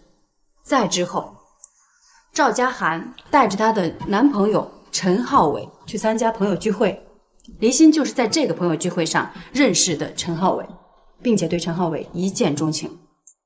这关系也太乱了。这么说，是黎欣横刀夺爱，从赵嘉涵手里把陈浩伟给夺走了。具体的过程我也不太清楚，但是前几天我从台里出去办事的时候，刚好看见了赵嘉涵和陈浩伟在街边吵架。陈浩伟，你忘记你答应过我什么了？你到底是不是男人？要不要负责任？嘉涵，我已经很尽力了，你考虑过我在干什么？这件事他从头到尾他就是一个错误，我现在真不明白我当初为什么会答应你。陈浩伟，我没想到你是这么一种不负责任的男人。既然这样，那我们以后就不要再见面了。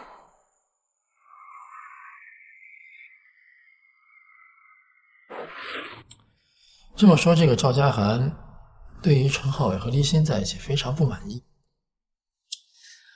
关于这个，我也是很糊涂啊。其实按这种情况来看，赵家涵对于离心应该属于情敌的范畴。但是从今天的事情来看，他们俩好像相处得很和睦。而且之前家涵跟我说过，过去的事情就已经过去了。如果陈浩伟跟离心要结婚的话，他会真心的送上祝福。我问你啊，这个赵家涵之前有过什么精神病的病史吗？没有，至少家涵没有对我说过。那么他最近有没有什么反常的举动？也没有啊。家涵最近就是跟我说，他的工作压力特别大，还要经常熬夜加班，还要接受领导的各种审查。但是除此之外，没有什么很反常的呀。那么你对凌飞和离心又了解多少？就是见过而已。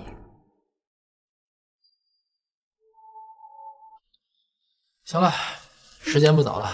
至于赵家涵撞鬼的事情，早晚会水落石出。洗洗睡。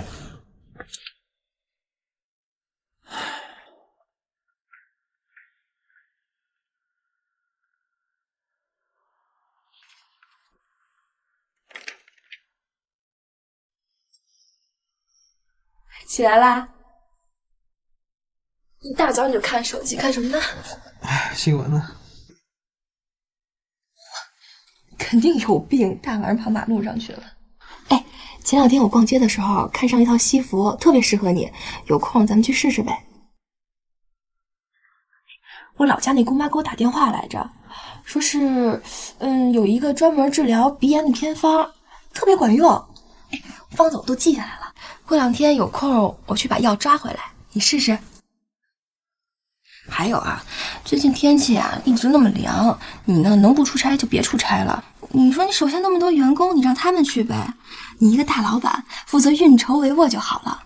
身体是自己的，万一要是生病了怎么办？不是，我说你有完没完了？别像个老太婆似的婆婆妈妈，你烦不烦？你不烦我烦。浩伟，那人家是你未婚妻嘛，我不关心你谁关心你啊？你怎么能这么说我呢？等，我能不能这么说你自己不知道呀？哎，我说你能不能别装了？你听好了啊，如果你要嫁给我，把嘴闭上，安安静静做好一个家庭主妇该做的事儿。浩伟，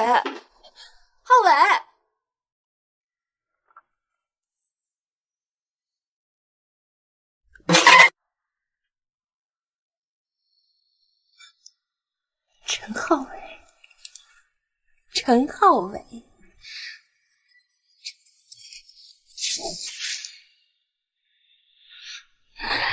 陈浩伟，我告诉你，我有你孩子了，我怀了你们陈家的骨肉，你这辈子都别想甩了我。你敢甩了我吗？你敢甩了我吗？你敢甩？怕了吧？你怕了吧你？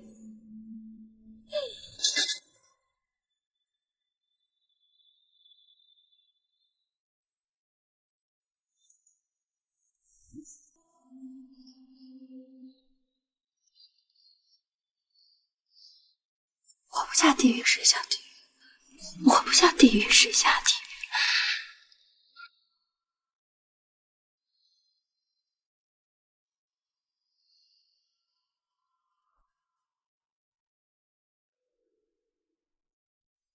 哎呀，管家婆啊，饭好了没啊？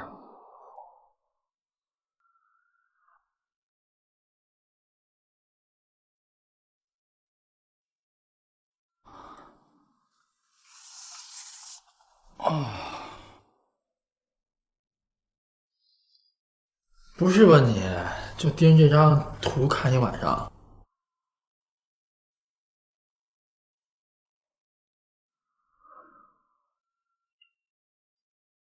我说你这是何必呢？你小心把自己整出来幻觉，然后看见鬼影吓死你。我的好领导，好搭档，我实在是觉得嘉涵遇见鬼的事情太奇怪了，求求你帮帮我吧。哎，好，帮你。哎，不过我有一个条件，咱能不能先把早饭给我做了？我都快饿死了。行，没问题。其实我早就做好了，给你拿去啊。啊？哎呦我去，又上当了！哎，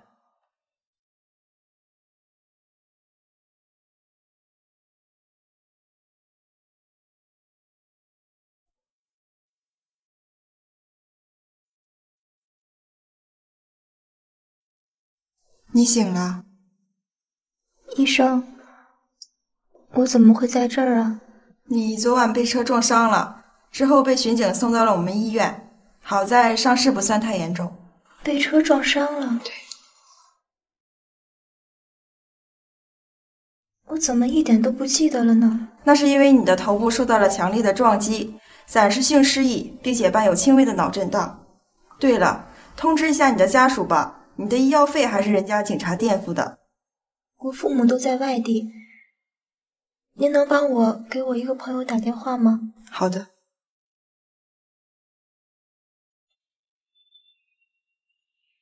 嘉涵，你怎么那么不小心？严重不严重？没事儿，医生说没什么大碍，就是轻微的脑震荡。啊？脑震荡还没什么大碍啊？这什么医生啊？我去问问他去。哎，你有完没完？医生都说了没事儿，那就是没事儿，踏实点儿。小涵，你能跟我说说当时那汽车怎么撞你的吗？医生说我头部受到撞击，产生暂时性的失忆，所以记不得了。那你当时在林飞家里待得好好的，干嘛自己跑出来啊？我记得当时在菲菲的卧室里面，那个时候因为非常害怕，所以我也分不清楚到底是梦境还是现实。总之那个怪物一直缠着我，一会儿变成菲菲的模样，一会儿变成林心姐的模样。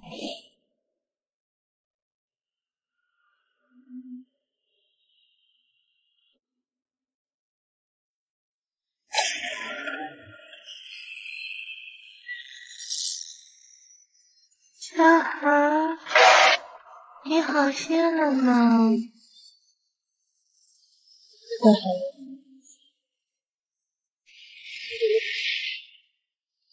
这个样子的吗？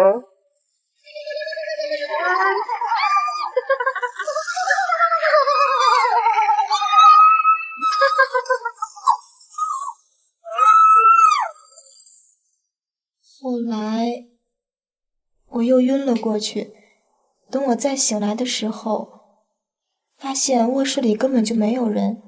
我走出卧室，看见菲菲和林心姐正在帮我准备晚饭，但是当时我就是觉得卧室里一定有什么东西，所以就自己离开了。那凌飞跟那个黎心俩人就没说要送你？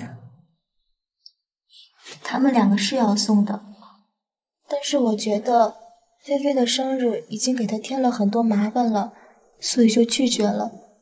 我准备一个人回家，只是没想到。没想到什么呀，嘉涵？如果没猜错的话，你不会又遇见那鬼影了吧？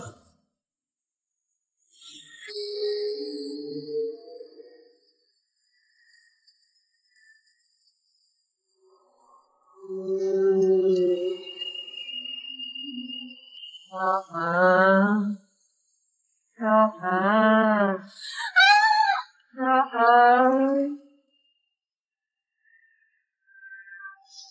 再后来我就不记得，不过刚刚我问过医生为什么会出现鬼影，医生说可能是我最近压力太大了。嘉涵，你确定你碰见的鬼影是幻觉还是真实存在的？说是真实存在的，我总觉得不可能；但说是幻觉，我又觉得那么真实。佳涵，我很冒昧的问你一个问题啊，你和你的直系亲属里面有没有过精神疾病的病史啊？从来没有，我想可能真的是最近压力太大了吧。好，你知不知道，就无论是什么样的压力啊，当这个压力大到你无法承受的时候，你就会出现精神错乱，然后再进一步的转化为看到各种各样的幻觉，最后你就导致你的精神分裂了。你是说我看到的的确都是幻觉是吗？这还不好确定，不过我觉得很大的可能性是。所以你现在要做的就是好好休息，好好疗养。童心，你留在这儿好好照顾佳涵，我回台里办点事儿，一会儿回来啊。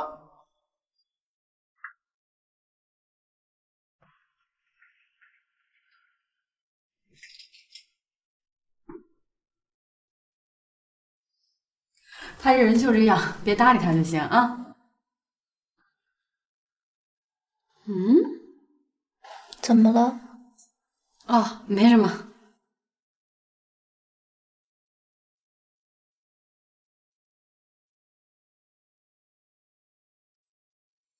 通过逐步了解，袁旭察觉到赵佳涵发生幻觉绝不是因为工作压力的关系，这幻觉似乎和赵佳涵身边的几个人有着莫大的关系。一个是陈浩伟的前女友，一个是陈浩伟的未婚妻，还有一个是陈浩伟的前员工。可是光凭着这些关系，袁旭能看出什么呢？正当袁旭剪不断理还乱的时候，赵佳涵又突然住进了医院，而原因居然是遇见鬼了。这还真是让人匪夷所思，因为现代科学早就已经证实，这个世界根本就没有什么鬼神。那么赵佳涵是不是真的就像袁旭说的那样，他的压力已经超过了能够承受的极限，从而产生了精神错乱呢？而袁旭向童心打听陈浩伟公司的地址，又是要去做什么呢？进。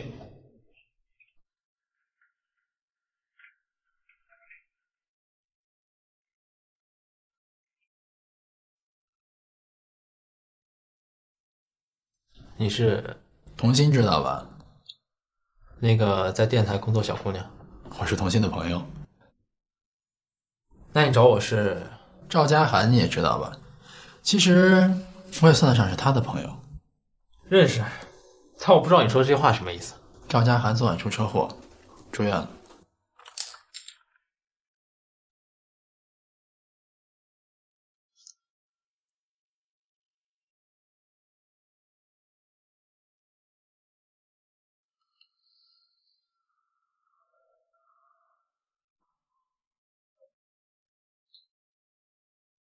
陈先生，咱们就开门见山吧。我想这次赵佳涵出车祸的原因，和你的未婚妻，还有你之前一个叫林飞的员工有关系。不过你放心，轻微脑震荡而已。不是你这话什么意思？好，别着急，等您回答完我的问题，你就知道什么意思了。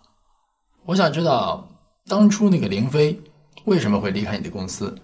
是因为他私自挪用公款，被我发现之后就被我辞退了。好，要是因为这个，我想还不用那么大仇恨。我想知道的是，你把他辞退以后的事情，你又做了些什么？陈先生，我想提醒你，你的回答或许会关系到赵佳涵的生死，所以请你慎重回答。在林飞辞退之后，我就给我所有认识的广告公司发了公函，说有个叫林飞的做广告的女孩私自挪用公款，让其他公司都注意。这就对了。那么接下来的问题，你对你的未婚妻有什么看法？这我的私事，不好意思。没关系，或者我换一个方式来问你，请问你的未婚妻黎欣女士在精神方面有没有出现什么异常？你怎么知道？看来我没有猜错。现在咱们聊聊她的状况吧。她的精神出状况多久了？在我俩确定恋爱关系之后。有没有去做过相关的检查？我曾经想过，可是黎欣她坚持认为自己没有任何问题，所以就没有去。有什么明显的症状吗？症状就像人格分裂一样，有2个截然不同的性格。哦，那我再冒昧的问你一句，当初为什么放弃了赵家涵，而选择和黎欣在一起？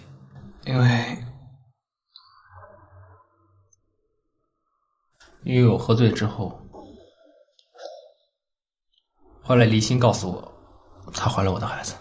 听说你和赵家涵前2天在街上还吵了一架。没错，是我找到他，我本来想跟他解释清楚的，可是没说2句他就急了，说我是个不负责任的人。这么说来，赵家涵还希望你和黎欣在一起。家涵是个善良的姑娘，她没有。 OK， 感谢你能抽出时间跟我聊天，有机会再见。哦，对了，方便的话，咱们留个电话吧。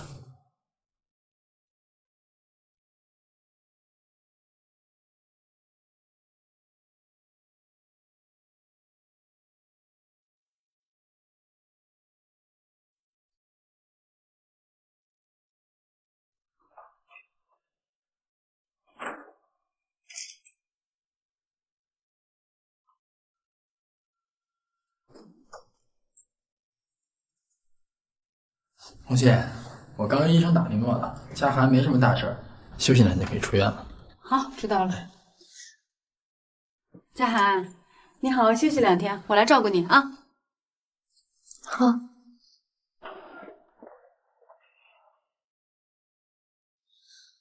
家涵，怎么回事啊？这昨天晚上就不应该让你走，都怪我。是啊，家涵，你到底是怎么回事啊？没事儿，林夕姐、菲菲，你不用为我担心。啊，那个，要不你们先聊吧，我再去问问医生家涵的情况。好，那我陪你一块儿去吧。啊好。哦，对了，林飞，我前2天去你们家的时候，不小心把钱包落你家了。如果你方便的话，我身份证有急用。哦，是这样啊。那等你忙完了之后回来找我，我带你去找一找。好嘞，谢谢啊。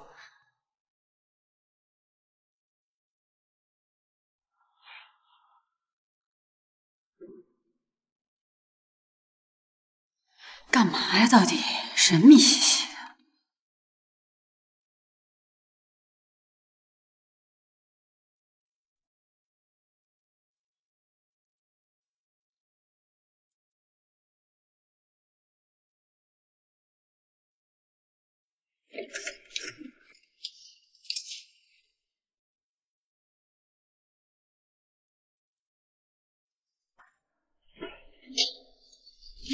进来，你们自己尝尝吧。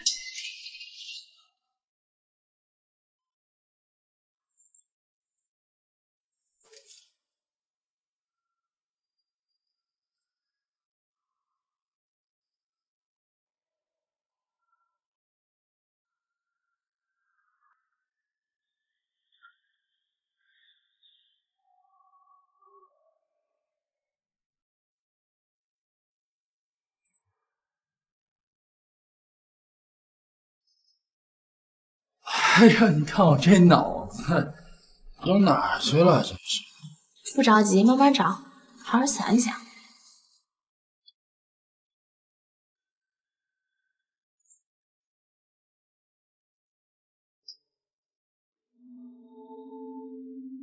找到了。找到了就好，看看少东西了吗？没有没有。那找到东西我们就走吧。好嘞。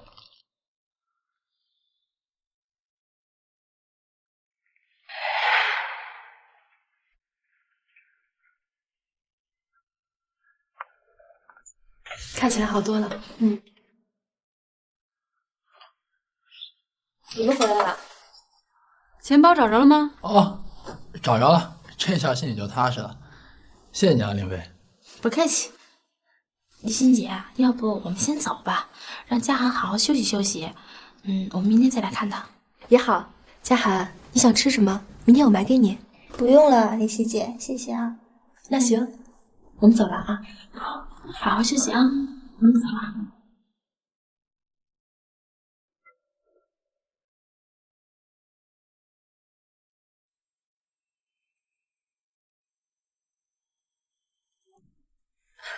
嘉涵，我已经问过医生了，说你没有什么大碍了，要不今晚上我那儿住，就当陪陪我，正好你也放松一下。那要不咱们现在就走吧，反正也没什么好收拾的。好。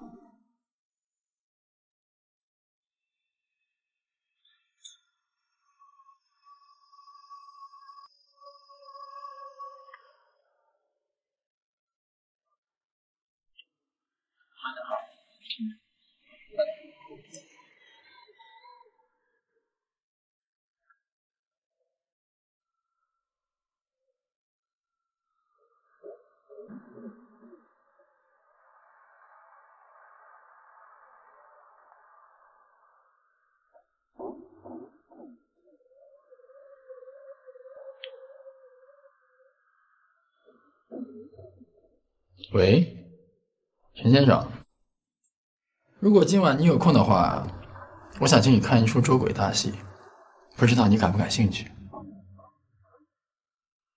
好的。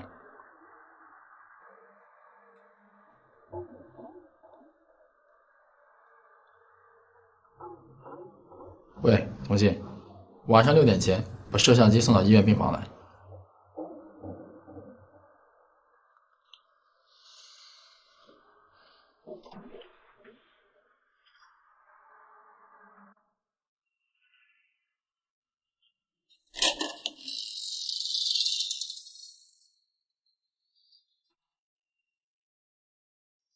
嘉涵，是我来看你了。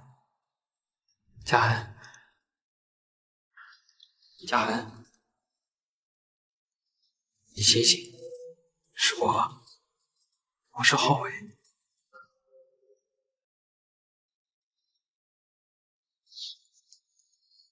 好你个赵嘉涵，我就知道你对浩伟旧情未了似的。我得不到东西，谁也别想得到。今天就让你看看浩伟是怎么死在你面前。记住了，是你开启陈浩伟的。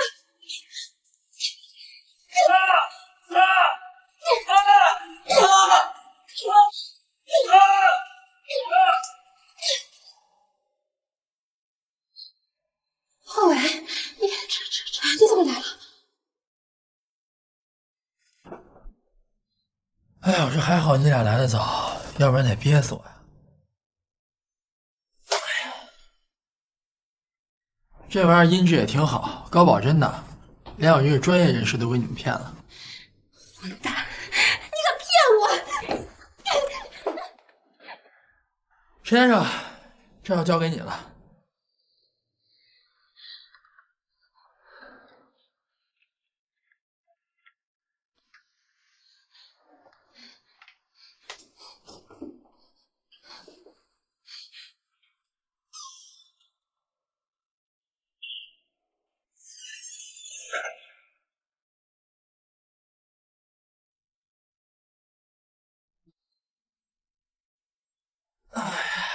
那个嘉涵已经在我屋里睡着了，你这边呢？有什么结果吗？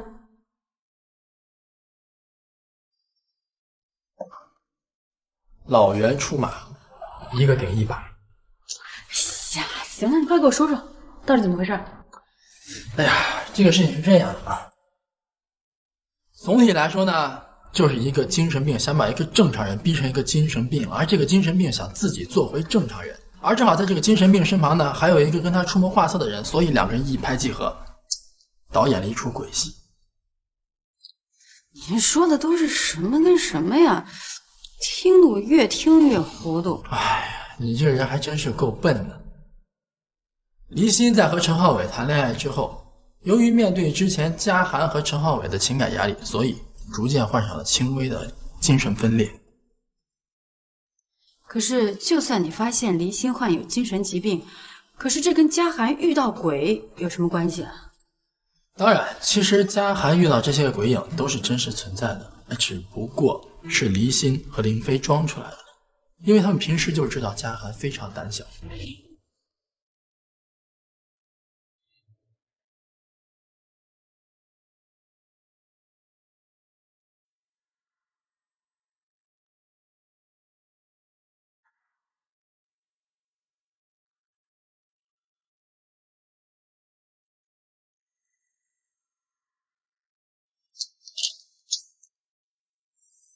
就这样，赵嘉涵在第一次遇到了鬼影，然后就晕了过去。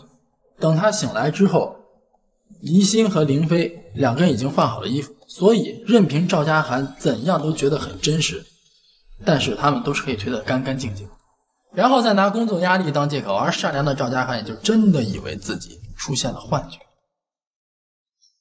理由成立。那第二次呢？嘉涵说他看到黎心坐在林飞身上，用刀刺向林飞。同样的道理，趁着嘉涵惊魂未定，两个人以做饭为借口，其实悄悄地潜入到了卧室，戴好面具后就等着赵嘉涵自投罗网。你想想啊，刚刚受到惊吓的嘉涵怎么可能承受住第二次的惊吓？于是我们的嘉涵又再次晕倒了，只不过他醒来之后又以为是自己的幻觉。更何况在我今天去找钱包的时候，在林飞的房间发现红墨水、尖刀这些道具。第二次理由也成立，可是我就是不明白，他们为什么要这么做呢？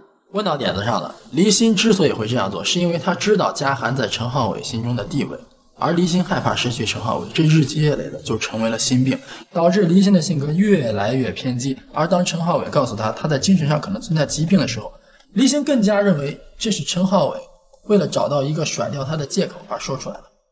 久而久之，随着心理的压力增大，黎心终于患上了精神分裂，于是才会做出这样的事情。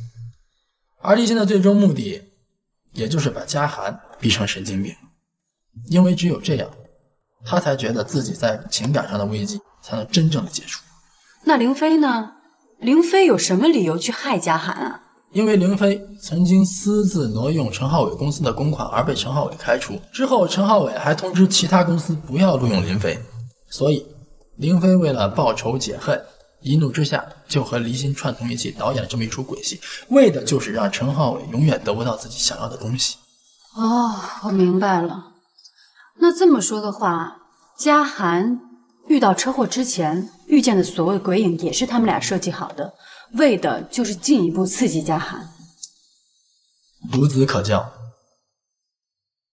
元旭，我拜托你一件事情好不好？说。发生的这一切就让嘉涵蒙在鼓里吧，就让他以为是工作压力过大而产生的幻觉。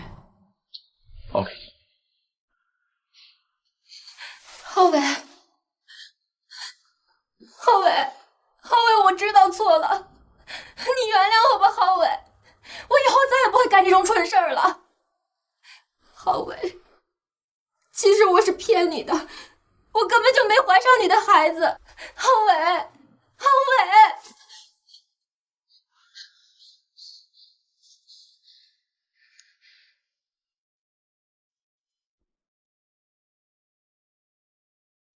陈浩伟，我告诉你，我得不到的东西，别人也别想得到。我迟早会把那个小丫头片子给杀了的。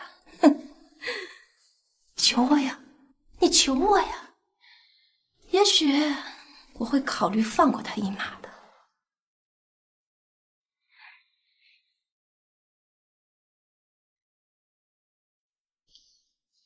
你带她去医院看看吧。